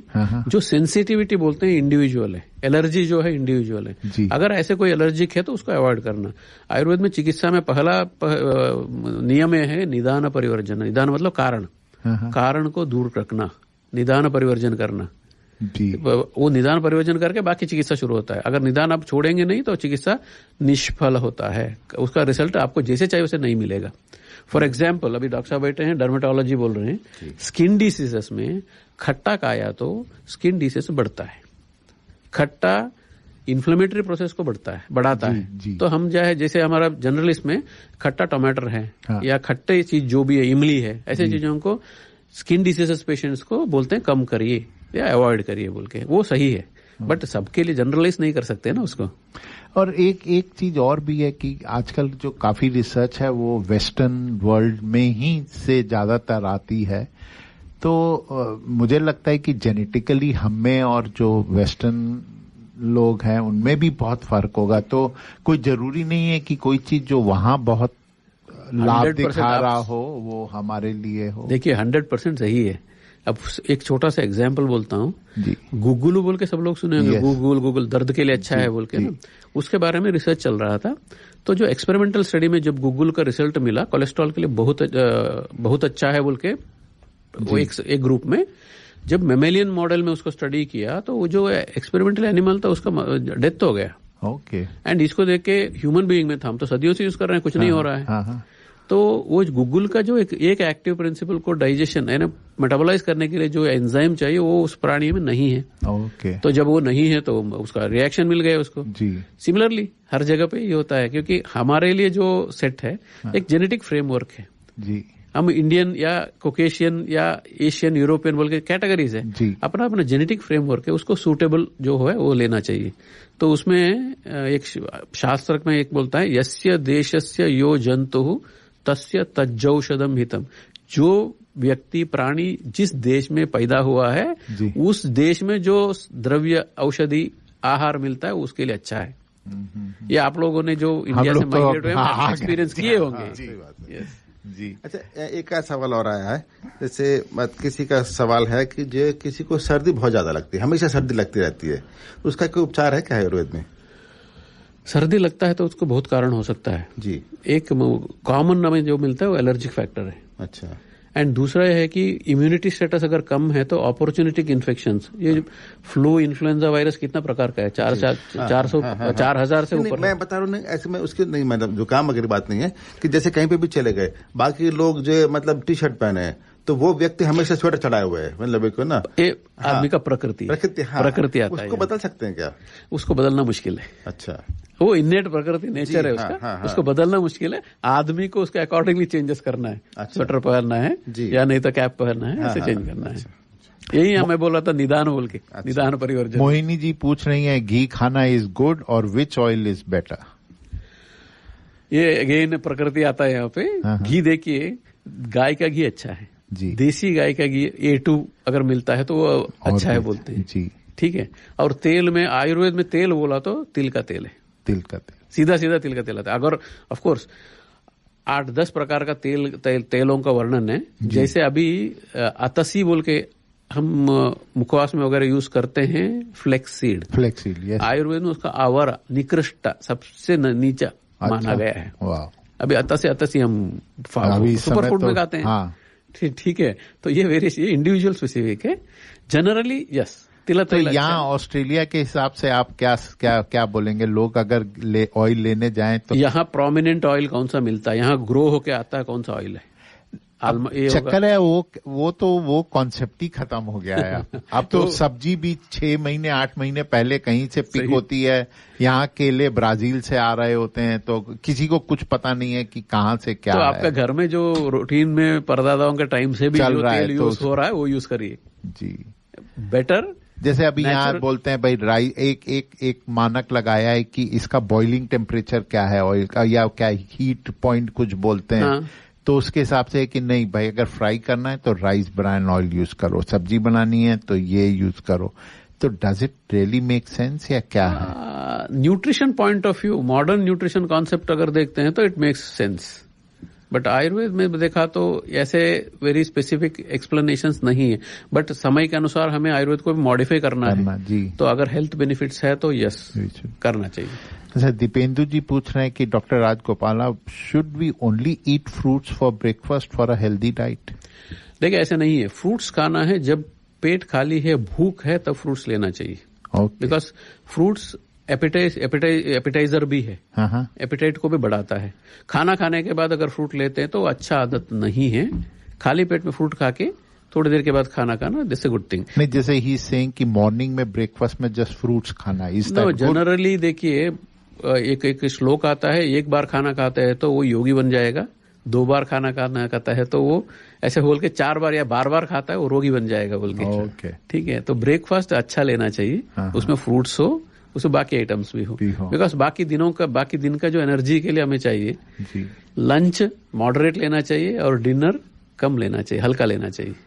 चलिए, थैंक यू डॉक्टर साहब। अभी और आपसे बातचीत चलती रहेगी, तब तक एक और हम अपने स्पॉन्सर का संदेश सुन लेते हैं। सही। Personal or business tax or self-managed super fund account and audit, formation of association, company or trust, cloud accounting with payroll solution with fixed prices. Mention Darpan Radio and get your first visit without any charge. Please contact Forbes Accounting on 8095-9405. That's 8095-9405. Or visit our website www.fabc.com.au. Our address is Suite 1, 168 Burwood Road, Burwood. Forbes Accounting and Business Consultants are proud sponsors of Darpan Radio. तो श्रोताओं, ये था हमारे sponsor Forbes accounting का संदेश। और आइए सुनते हैं एक और जो है हमारे स्पॉन्सर का संदेश। स्वाद की एक ऐसी दुनिया में कदम रखें जहां हर व्यंजन पारंपरिक तौर से बनाया जाता है। Colours of India restaurant Parramatta में हम आपको असली भारतीय भोजन का अनुभव प्रदान करवाने पर गर्व महसूस करते हैं, जो स्वाद को और निखारेगा और आपको अधिक खाने की लालसा देगा। आपके हर खास आयोजन जैसे कि birthday parties, baby shower, anniversary parties इत्यादि के लिए हमारा इवेंट हॉल उपलब्ध है। इतना ही नहीं, हमारे आउटडोर लाइव केटरिंग के साथ अपने आयोजन में 4 चांद लगाएं। मुंह में पानी लाने वाली चाट के लाइव स्टेशन, सामने बनती गरम गरम जलेबियां और पुरानी दिल्ली के चना भटूरे का भरपूर आनंद लें। अधिक जानकारी के लिए हमसे संपर्क करें colorsofIndia.com.au। अजय, हम लोग इतना बातचीत में तल्लीन हो कि हमने सुनने वालों को अपनी पहेली का प्रश्न ही नहीं पूछा। तो चलिए, अभी भी बहुत समय, आधा घंटा है आपके। तो आज का प्रश्न मैं पूछ रहा हूं कि मेलबर्न की एक यूनिवर्सिटी में आयुर्वेद के एक ऋषि की मूर्ति लगी हुई है, तो वो किस ऋषि की मूर्ति है वो आप बताइए। अब एग्जैक्ट में कोई यूनिवर्सिटी नहीं मालूम, मेलबर्न में एक ही यूनिवर्सिटी है जिसमें एक आयुर्वेदिक ऋषि जो आयुर्वेदिक प्रैक्टिस करते थे, वो ऋषि, उनकी मूर्ति लगी हुई है। तो आपको उन ऋषि का नाम बताना है। और जीतने वालों को कलर्स ऑफ इंडिया के सौजन्य से 6 लोगों को 50% और 6 लोगों को 30%, और जो भी जाएगा और हमारा दर्पण रेडियो का नाम लेगा तो उसको 10% डिस्काउंट मिलेगा। तो जी हाँ दोस्तों, बहुत ही बढ़िया प्राइस है एंड कलर्स ऑफ इंडिया का food is perfect, very nice. तो आप लोग जरूर जाइए, पैरामेटा में है इनका रेस्टोरेंट। तो 50% पहला इनाम जो मिलेगा फॉर अप टू 6 पीपल और 30% for up to 6 people, for 2 listeners 50% for up to 2 listeners. तो प्रश्न एक बार फिर बोल देता हूं कि ऑस्ट्रेलिया में एक आयुर्वेदिक जो ऋषि हैं उनकी मूर्ति लगी हुई है, उनका नाम बताना। तो चलिए कार्यक्रम को आगे बढ़ाते हैं। डॉक्टर शैलजा चतुर्वेदी जी ने लिखा है कि acceptance of Ayurveda in Australia could not have been louder than when the ये उन्होंने इसी में प्रश्न जो है दिया हुआ, उत्तर दिया हुआ है। तो अगर आप लोग को नहीं समझ में आ रहा है तो शैलजा जी की पोस्ट पढ़ें और उसी में आपको इस प्रश्न का उत्तर मिल जाएगा। और हम श्रोताओं को याद दिला दें कि आज हम बात कर रहे हैं प्रोफेसर राजगोपाल जी से, जी, जो आयुर्वेद के मतलब एक्सपर्ट हैं। हाँ, वैसे इंडिया है पर यहाँ पे वेस्टर्न सिडनी यूनिवर्सिटी में जी वो शोध करने के लिए आए हैं। यस, अगर आपने रेडियो देर से ट्यून किया हो तो। जी हाँ, जी हाँ। तो अच्छा, एक और भी वही प्रश्न आया है जो आप पहले उत्तर दे चुके हैं। मिथिलेश जी पूछ रही हैं कि where do we buy Ayurvedic medicine in Sydney. तो जैसा उन्होंने ऑलरेडी बताया कि यहाँ जो आयुर्वेदिक प्रैक्टिशनर्स हैं आपको उनके पास से मिल जाएगी। और उसमें एक एडवांटेज और है कि ये सब चीज में जो मुझे भी लगता है कि हमें खुद सेल्फ एक्सपेरिमेंट नहीं करना चाहिए और एक कोई एक्सपर्ट के अंडर लेंगे तो मुझे लगता है फायदा ही होगा। तो राजगोपाल जी, बहुत मजा आ रहा है सुनने वाले सबको। तो अगला जो मेरा एक प्रश्न जो मैंने आपसे किया था कि थोड़ा सा एजुकेशन इन आयुर्वेदा में क्विकली वी कैन, अगर आप थोड़ा बता दें कि यहाँ पे कौन से कोर्स हैं, कुछ आयुर्वेदा में कोई पढ़ना चाहे तो पढ़ सकता है, या डू आयुर्वेदा है स्पेशलाइजेशन जैसा कि बाकी चिकित्सा पद्धति में भाई मास्टर्स यू नो, और इस आयुर्वेद प्रैक्टिस जो है वो यहाँ पे लीगल है, रिकॉग्नाइज्ड है, और do we get some made in Australia Ayurvedic drugs here, can we get that? और बाकी आपने तो बहुत सारा प्रश्न एक बार पूछ लिया जी। देखिए, आयुर्वेद एजुकेशन पुराने जमाने में ये सब रिलेटेड थे, तो मुझे लगा कि यस, भारत में ना पहले पुराने जमाने में ये गुरुकुल में होता था जी, और उसके बाद संस्कृत पाठशालाओं में आयुर्वेद शुरू हो गया जी। उसके बाद जैसे जैसे समय बीतते गया, मतलब आयुर्वेद में जो मॉडर्न मेडिकल एजुकेशन भी 18वीं शताब्दी के अंत में शुरू हुआ है, कलकत्ता से शुरू हुआ है। वैसे ही जो संस्कृत पाठशाला में जो आयुर्वेद पढ़ाया जाता था वो आयुर्वेदा इंस्टीट्यूशंस बना करना शुरू किया। इंडिपेंडेंस, स्वतंत्रता के बाद 1950 के बाद यूनिवर्सिटी एजुकेशन शुरू हुआ, उसमें भी अलग अलग डिग्री, अलग अलग उपाधि देते थे उस समय में। 1970 में एक सेंट्रल एक्ट बना, central council Indian medicine act बोल के, उसके बाद एक रेगुलराइज्ड सिलेबस और रेगुलराइज्ड यूनिवर्सिटी प्रोग्राम शुरू हुआ। 5.5 साल का प्रोग्राम है, BAMS, bachelor of Ayurvedic medicine and surgery बोल के देते हैं। उसमें 4.5 साल का टीचिंग एंड ट्रेनिंग होता है, 1 साल का इंटर्नशिप होता है। हाँ, स्पेशलिटीज, उसके बाद पोस्ट ग्रेजुएशन भी है आयुर्वेद में। अच्छा, अगर आप देखेंगे लिटरेचर, मेडिकल लिटरेचर देखेंगे तो आयुर्वेद ऐसे एक सब्जेक्ट है जिसे दुनिया में पहले बार स्पेशलाइजेशन के बारे में बोला है, जिसको बोलते हैं अष्टांग आयुर्वेदा। ये अष्टांग 8 क्लिनिकल स्पेशलिटीज बोलते हैं हम। जनरल मेडिसिन, काय चिकित्सा बोलते हैं इसको, शल्य तंत्र बोलते हैं सर्जरी को, शाला के तंत्र बोलते हैं, वो शाला के तंत्र 3 चीज इकट्ठा है, ENT डेंटिस्ट्री, मतलब ये जो हमारा क्लैविकल बोन है, गला है, उसके ऊपर का भाग इसका। और आता है टॉक्सिकोलॉजी, अगध तंत्र बोलते हैं। टॉक्सिकोलॉजी आयुर्वेद में क्लिनिकल स्पेशलिटी है।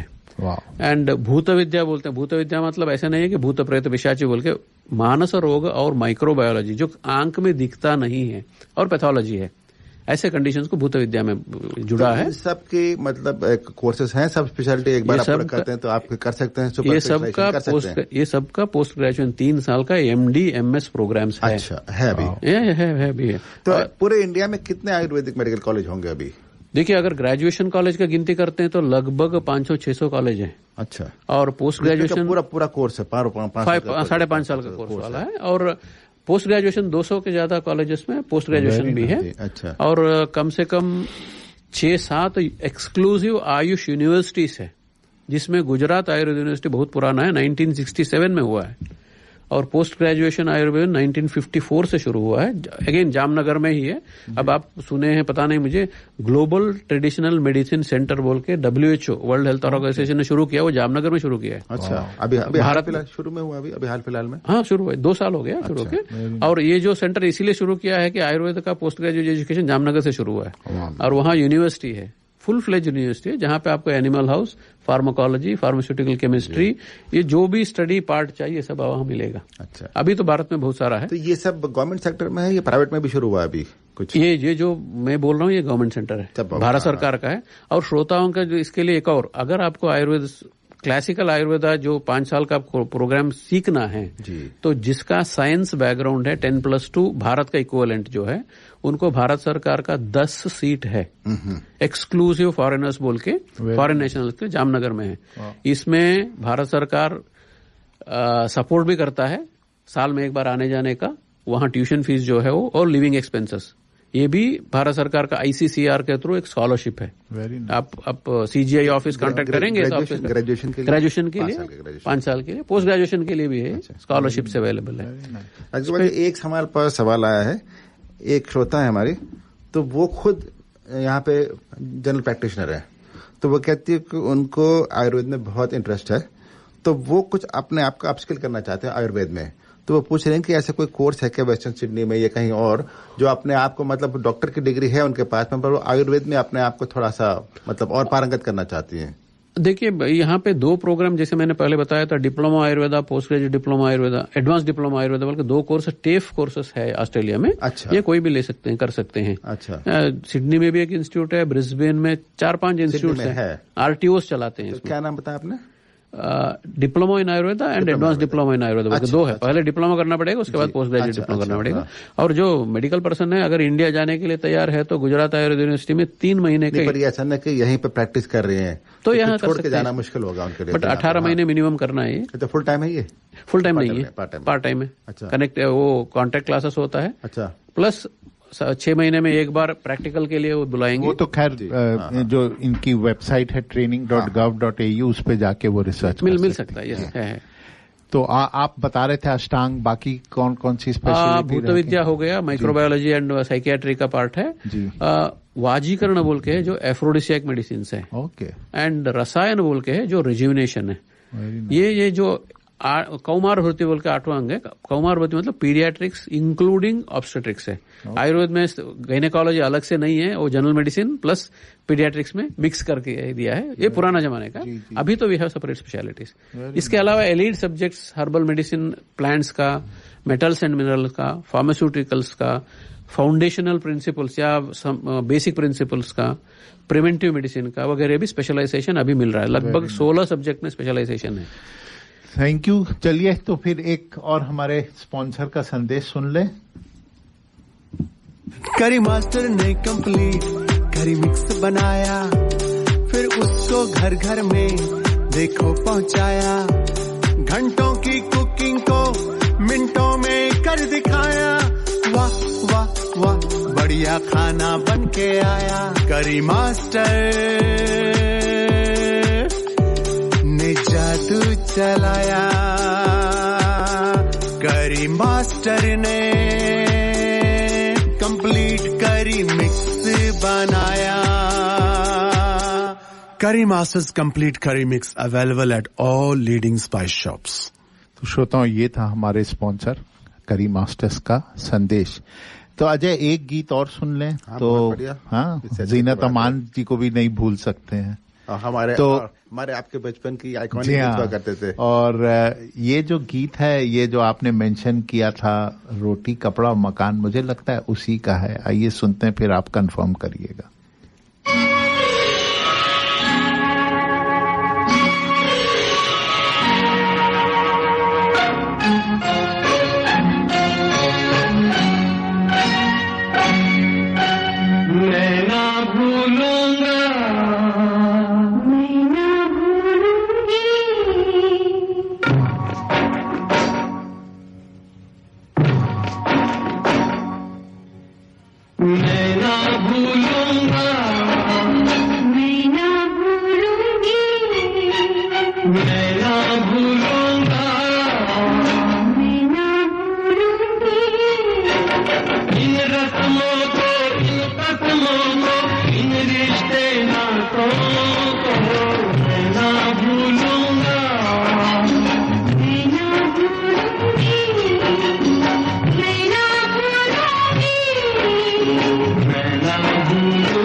श्रोताओं, हमारी पहेली अभी जारी है। जी हाँ, और जो पहेली का इनाम है वो पहले बताता हूँ।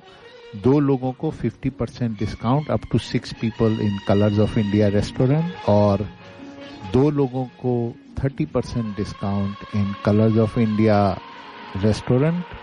तो श्रोताओं, बहुत ही आसान सा प्रश्न है कि मेलबर्न की एक यूनिवर्सिटी में एक आयुर्वेदिक ऋषि की मूर्ति लगी हुई है। मैं चाहूंगा कि आप उन ऋषि का, मतलब it is like a thing of pride for us कि उनकी जो है बहुत ही खूबसूरत मूर्ति है। तो वो किस ऋषि की मूर्ति लगी हुई है वो आप लोग बता दीजिए। Thank you. चलो जग को भूले, चलो जग को भूले,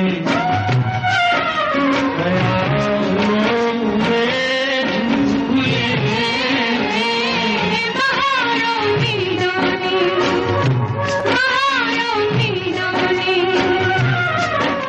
तो श्रोताओं थोड़ा सा हिंट देता हूं, ये राजगोपाल जी बताएंगे यूनिवर्सिटी का नाम, और उससे भी आपको पता चलेगा कि ये सर्जरी से रिलेटेड जो है ऋषि थे। तो जी हाँ, तो एक बार बहुत ही अच्छा हिंट दिया है कि surgery, he was an expert of surgery. और जो ऑस्ट्रेलियन इंस्टीट्यूट कौन सा जो सर्जन्स का, हाँ,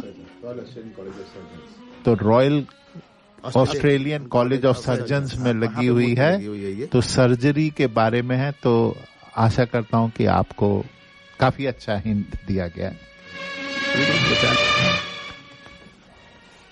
नहीं, अभी तो कुछ बचा नहीं, आप तो नाम तो बता दिया है ऑलमोस्ट।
तो अजय, ये फिल्म रोटी कपड़ा मकान? हाँ बिल्कुल, आपने सही पहचाना, पर ये पहेली का आंसर वो ये नहीं है, हमारे पहेली ये नहीं है, पहेली कुछ और है। हाँ, तो पहली मैंने काफी हिंट दे दिया है कि जो ऋषि थे वो सर्जरी से रिलेटेड थे। Australian royal college of surgeons Melbourne में उनकी मूर्ति लगी हुई है, जो हमारे लिए गर्व की बात है। जो गर्व की बात है, बहुत ही गर्व की बात है। तो एक सवाल और आया है राजगोपाल जी। हाँ, दो लोगों ने सवाल पूछा है कि आयुर्वेद में जो साइनस की प्रॉब्लम होती है, बड़ी क्रॉनिक प्रॉब्लम होती है, बहुत लोग उससे जो पीड़ित होते हैं, उसका कोई इलाज है क्या? जरूर है। साइनस में देखिए, पहले तो जो भी चिकित्सा है, पहला चीज है निदान परिवर्जन, कॉजेटिव फैक्टर्स को कम दूर रखना है। अगर जिसका साइनस का प्रॉब्लम है उनको बहुत ध्यान रखना है, ठंडी चीज बहुत नहीं लेना चाहिए। और अगर फैन यूज करते हैं तो सिर के ऊपर सीधा फैन का हवा गिरना नहीं चाहिए, हम पूर्ववात बोलते हैं। मुंह के ऊपर डायरेक्ट हवा नहीं लगना चाहिए। एसी यूज करते हैं तो एक नॉर्मल एम्बिएंट टेम्परेचर मेंटेन करना है, बहुत चिल्ड इसमें नहीं रहना चाहिए। ये पहला चीज है। दूसरा है कि रात का नींद, अच्छा नींद होना चाहिए। तीसरा है कि रात का खाना हल्का रखना है। दही, आइसक्रीम जैसे चीजों को रात को नहीं लेना, ये अच्छा है। केवल रात को ये नहीं कि बिल्कुल ही नहीं? नहीं, रात को खासकर नहीं लेना। अच्छा है, दिन में थोड़ा बहुत ले सकते हैं, कोई हर्जा नहीं है। पर दूसरा एक दो चीज है कि सिर में अगर तेल डालने का आदत है तो उसमें ठंडा तेल उपयोग ना करें। जरूर थोड़ा सा तुलसी या काली मिर्च डाल के तेल को पकाना है, पका के ऐसे तेल यूज करना है। बहुत ज्यादा मत डालना, गर्म हो जाएगा। थोड़ा सा 8-10 तुलसी के पत्ते डालना 100 ml तेल में गर्म करके उसको सिर में लगाना है। और इसके जैसे ही नाक में टीपा लगाना, नाक में तेल या घी हल्का गर्म करके गुनगुना एक एक दो दो बूंद नाक में डाल के अच्छी तरह से बोल के अंदर लेना है। अच्छा। तो कफ थोड़ा निकलेगा, गले में आएगा, उसको निकाल देना है। ये एक है। दिन में 1 या 2 बार स्टीम करना है। अच्छा। मुंह में स्टीम लेना है जब भी ये साइनस का तकलीफ ज्यादा है तो। और एक चीज जरूर याद रखना, ये जो कोविड पीरियड में हम मास्क पहनते थे उस टाइम में साइनस प्रॉब्लम कम था, बिकॉज फिल्टर होता है। तो ऐसे ही जो आप तेल अप्लाई करते हैं, घर से बाहर निकलते हैं तो नाक में थोड़ा सा तेल अप्लाई कर देना, दोनों नाक का अंदर का भाग में अंगूठी में तेल लेके ऐसे अप्लाई कर देना। इट एक्ट्स ऐसे बायोफिल्म, ऑयल अप्लाई करता है तो बायोफिल्म जैसे एक्ट करता है, तो एलर्जिक ऑनसेट जो साइनस इश्यूज है ये कम होगा। और जब साइनस का कफ क्लियर होगा, जैसे स्टीम लेते हैं और ये 2 टीपा डालते हैं, तो उसके कारण भी साइनस का इश्यूज कम होगा। तो जैसे यहाँ पे हे फीवर की भी बहुत लोगों को तकलीफ होती है, उसके लिए क्या कर सकते हैं? ना, वायरल फीवर में इम्यूनिटी को बढ़ाना ही पहला चीज है।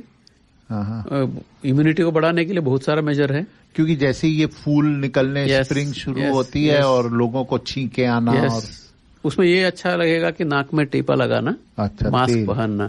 देखिए एक आयुर्वेद में एक तेल आता है, आपको ये जनरल यूज के लिए भी बताया गया है, अणु तैला। अच्छा। एक बोल के तेल आपको आयुर्वेद वैद्यों डॉक्टर्स के इसमें मिल ही जाएगा यहाँ पे।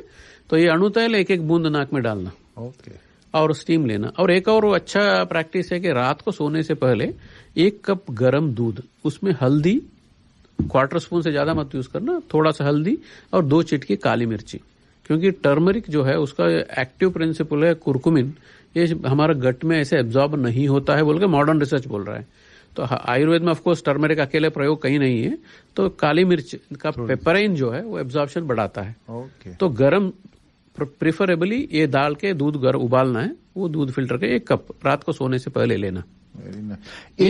एक और प्रश्न आपसे पूछना चाहता हूं कि यहाँ पे जैसे अब हम लोग को भी यहाँ रहते हुए 20-30 साल सबको, काफी लोग को हो गए हैं, और अब जैसे कोई व्यक्ति है यहाँ पे और कोई बीमारी है या कुछ है और उसको ये लग रहा है कि यार मैं अब इंडिया जाके इसका आयुर्वेदिक ट्रीटमेंट, या बहुत से लोग हैं जो वेट लूज करना चाहते हैं या कोई क्रॉनिक डिजीज है या कुछ भी है, चाहते हैं कि हम इंडिया जाएं, हम वहां जाके इसका आयुर्वेदिक ट्रीटमेंट कराएं, तो क्या पाथवे है, कैसे वो रिसर्च करें कि कहाँ जाना है, क्या ऑप्शन अवेलेबल है, और what sort, I know it's difficult, but what sort of budget they are looking at? तो उस तरीके से एक पाथवे अगर थोड़ा सा अगर आप गाइड करें कि कोई व्यक्ति परेशान है तो भाई ये ऑप्शंस अवेलेबल हैं। देखिए, इसके लिए ना भारत सरकार ने अभी 1 साल पहले एक बहुत अच्छा स्टेप लिया है, इसको बोलते हैं आयुष वीसा। जिसको आयुर्वेदा ट्रीटमेंट या आयुष रिलेटेड ट्रीटमेंट्स लेना है उनके लिए स्पेशल वीजा प्रोविजन है। ये आप अगर वीजा अथॉरिटीज को कांटेक्ट करेंगे तो आयुष वीसा का डिटेल्स आपको मिल जाएगा, ये आसानी से मिलेगा ट्रीटमेंट के लिए एक्सक्लूसिव। अच्छा। दूसरा, चिकित्सा सेंटर्स है, सरकारी या गवर्नमेंट एंड प्राइवेट सेक्टर में, दोनों सेक्टर में है। जैसे जिस इंस्टीट्यूट से मैं आ रहा हूं, all India institute of Ayurveda, हमारा इंस्टीट्यूट में ऐसे प्रोविजन है जहां आपको सूट स्पेशल फैसिलिटीज भी अवेलेबल है। अच्छा। हमारा एक यूनिट गोवा में है, all India institute of Ayurveda. अगर गोवा जो जाते हैं तो आप देख लेना, नया जो एयरपोर्ट से आप सिटी में जाएंगे तो आपका on the way right side में ऑल इंडिया इंस्टीट्यूट है, वहाँ कॉटेजेस एंड ट्रीटमेंट फैसिलिटीज भी अवेलेबल है। जब गवर्नमेंट है तो उसमें तो बहुत ज्यादा बिल्डिंग नहीं होगा और जो मिलेगा वो जेन्युइन मिलेगा, तो ये फैसिलिटी यूज कर सकते हैं। प्राइवेट सेक्टर में आप कन्याकुमारी से लेकर कश्मीर तक सब जगह पे प्राइवेट सेक्टर में रिट्रीट्स एंड ट्रीटमेंट सेंटर्स है। कुछ बहुत पुराना ट्रीटमेंट सेंटर्स है। कुछ सजेस्ट कर सकते हैं आप, अगर ये कमर्शियल वो हम नहीं, कमर्शियल कॉन्सेप्ट छोड़े नहीं, हाँ, तो कुछ ट्रेडिशनल ट्रीटमेंट सेंटर्स है, जैसे कोटेक्कल आयुर्वेदशाला बोल के केरला में है जी, सोमतीरम बोल के केरला में है जी। इधर आप महाराष्ट्र आएंगे तो लोनावला एरिया में बहुत सारा सेंटर्स है, ऐसे सेंटर्स है जहाँ पे आयुर्वेद डॉक्टर्स कंसल्ट करते हुए जेन्युइन ट्रीटमेंट्स मिलता है। Very nice. कॉस्ट फैक्टर देखेंगे तो अलग अलग जगह पे अलग अलग रेट है, वो तो इतना नहीं बोले, इसमें हजारों से लेके लाखों तक जा सकता है। अगर आप all India institute of Ayurveda Delhi में आएंगे तो 1 हफ्ते का ट्रीटमेंट चार्ज समथिंग अराउंड 10-20 हजार रुपए होगा। ओके, उससे ज्यादा नहीं होगा। वही आप प्राइवेट में जाते हैं तो 1-2 लाख होगा। जी जी जी। एक सवाल मैं और पूछना चाहूंगा, जैसे मॉडर्न मेडिसिन है वो अभी मतलब 200-300 साल कह लीजिए, तो उसमें काफी रैपिडली प्रोग्रेस होती है कि नई नई ड्रग्स निकलती रहती हैं, फिर आपकी ब्लड टेस्ट करते हैं, स्कैन्स करते हैं, इमेजिंग होती है, तो ऐसा कोई कॉन्सेप्ट आयुर्वेद में है कि जो मतलब जो हम पुराना ट्रेडिशन आयुर्वेद फॉलो कर रहे हैं उसी को फॉलो कर रहे हैं या उसमें कुछ प्रोग्रेस हो रही है? अच्छा प्रोग्रेस है। जो डायग्नोस्टिक टूल्स एंड टेक्निक्स हैं जी, ट्रीटमेंट टेक्निक्स जो है जी, वो अभी जो प्रेजेंट मॉडर्न मेडिकल साइंस में अवेलेबल है, यदि मॉडर्न मेडिकल साइंस का इवोल्यूशन नहीं है, वो टेक्नोलॉजिकल इवोल्यूशन है, उसको आयुर्वेद में भी यूज करते हैं जी। और आयुर्वेद में BAMS डिग्री जो बोल रहे हैं, पोस्ट ग्रेजुएट बोल रहे हैं, इनको सबको ये निदान पैथोलॉजी का कंप्लीट टीचिंग है जी। Blood test, urine test, CT scan, MRI, ये सब हम करते हैं। ये सब अच्छा, ये सब करते हैं। फिर मॉडर्न मेडिसिन और आयुर्वेद एक दूसरे को आप कॉम्प्लीमेंट करते हैं जी। देखिए अखिल भारतीय आयुर्वेद संस्थान, all India institute of Ayurveda Delhi, जहां से मैं आया हूँ, ये एक बढ़िया एग्जाम्पल है कॉम्प्लीमेंट्री, यानी कॉम्प्लीमेंट करने के लिए। हमारा वहां पे हमारा आयुर्वेद के साथ साथ मॉडर्न डॉक्टर्स भी है, हम साथ में डिस्कस करके ट्रीटमेंट देते हैं। 3 से 4 modular Otis, ultra modern modular OT operation theatres है हमारे पास। अच्छा। NICU, neonatal intensive care unit है हमारे पास। हाँ, अंडरस्टैंडिंग मॉडर्न या कंटेम्पररी आज का नॉलेज में आयुर्वेद के दृष्टिकोण से करते हैं और चिकित्सा आयुर्वेद करते हैं।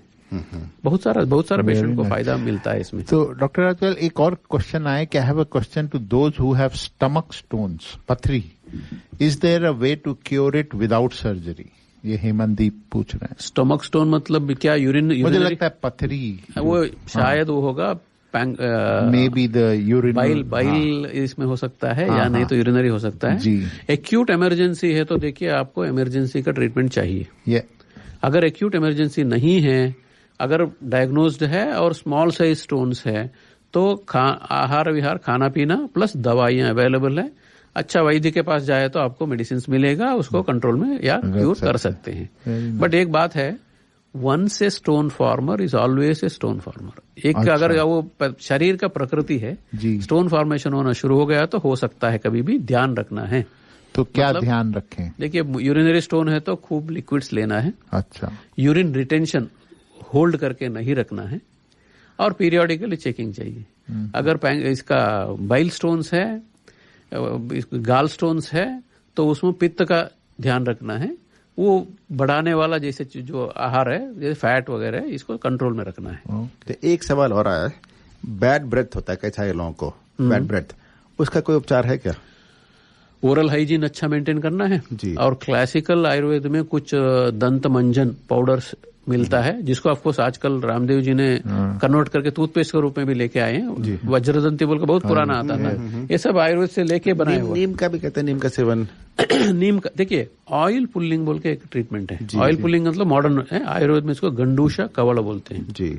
मेडिकेटेड ऑयल आता है, सिंपल ऑयल भी आता है। मुंह में तेल रख के उसको मुंह करना। अच्छा। ये कंटिन्यूअसली आप 1 हफ्ते तक करते रहिए तो ये जो बैक्टीरियल फ्लोरा है ओरल, ये कम हो जाएगा। तो मतलब अच्छा। और दूसरे के बाद में उसको मतलब स्वॉलो करना है? नहीं, थूकना, निकालना, स्वॉलो नहीं करना है, थूकना है।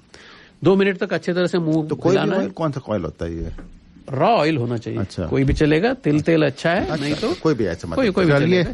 तो हम लोग का जो घड़ी जो है वो एक मिनट दिखा रही। दूसरा एक इम्पोर्टेंट चीज है, पेट साफ होना चाहिए।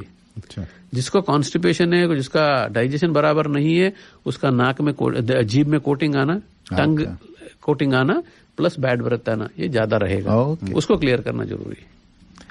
तो doctor Rajgopal, thank you very much, बहुत बहुत धन्यवाद। आज आपने जो है अपना कीमती समय निकाला हम लोग के साथ। अगर समय होता तो शायद 1-2 घंटा और बात कर लेते आराम से। हाँ, वो कभी कभी लगता है 2 घंटा, कभी कभी लगता है यार सिर्फ 2 घंटे। हाँ, तो आज का कार्यक्रम ऐसा था, सिर्फ 2 घंटा, लाइक यू नो। नहीं, प्रश्नोत्तर है तो हमेशा ऐसे ही है। जी हाँ। और श्रोताओं, जो प्रश्न, जो पहेली है, फिर आपको बता रहा हूँ कि जो है और इसको जो है हमारे जो पहेली के जो संयोजक हैं वो देख के और वो व्हाट्सएप पे या इंडिविजुअली लोगों से कांटेक्ट करेंगे कि कौन जीता है और आप बता सकते हैं। वैसे उत्तर मैं बता दूं कि ऋषि सुश्रुत, तो ही वॉज अ सर्जन इन जो है आयुर्वेदा में।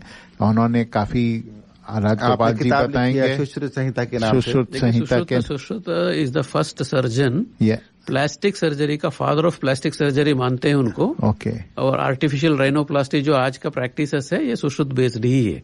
तो ये उसी को रिकॉग्नाइज करते हुए रॉयल कॉलेज ऑफ सर्जन्स है, उनकी उन्होंने मूर्ति वहां पर लगाई है। वहां मूर्ति लगाई है, मेलबर्न में है। हाँ, तो which is again very very proud moment for us. तो श्रोताओं, आशा करता हूं कि आपको आज का कार्यक्रम पसंद आया होगा। आपके पास और भी कोई अगर प्रश्न है तो आप हमारे व्हाट्सएप ग्रुप पे या हम में से किसी के से कांटेक्ट करके आप डाल दीजिए। हम जरूर आपका प्रश्न डॉक्टर राजगोपाल के पास भेजेंगे और आपको उत्तर देने की कोशिश करेंगे। और डॉक्टर साहब, बहुत बहुत धन्यवाद। मैं भी मेरा धन्यवाद बोलना चाहता हूँ श्रोताओं के लिए भी और आपके लिए भी। बहुत अच्छा प्रोग्राम है और ऐसे प्रोग्राम और होना चाहिए, ज्यादा होना चाहिए। धन्यवाद। एंड डॉक्टर साहब, ये हम लोग मेरे ख्याल से ऑलमोस्ट 25-30 साल से ये चला रहे हैं and all done on voluntary basis. तो हम लोग जितने भी लोग हैं सब वॉलंटरी बेसिस। अब तो एक जमाना था जो भारत की सारी खबर या कुछ भी इसी के थ्रू मिलती थी, जो इंटरनेट से पहले से हम लोग यहाँ चला रहे हैं। हम और अभी कॉम्प्लीमेंट करते हैं। हाँ, तो और आप जैसे लोग आके और हम लोग के कार्यक्रम में क्या 4 चांद लगा देते हैं। तो thank you very much, thanks. और श्रोताओं, चलते चलते एक जीनत जी का बहुत ही खूबसूरत सा गीत छोड़ के जा रहा हूं। आशा करता हूं कि आपको पसंद आएगा।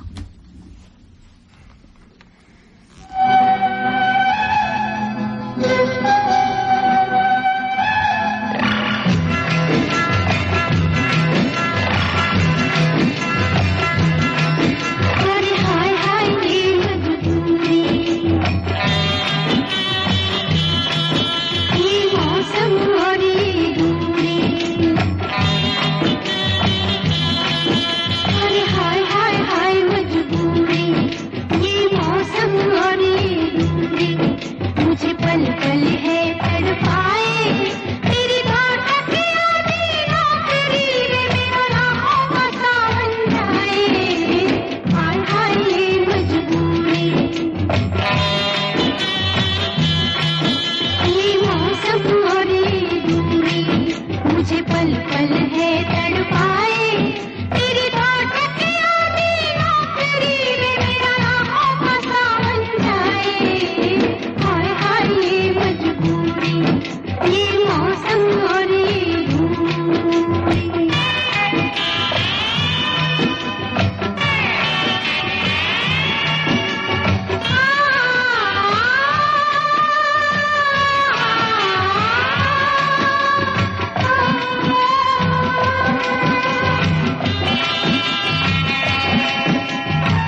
the many voices of multicultural Australia.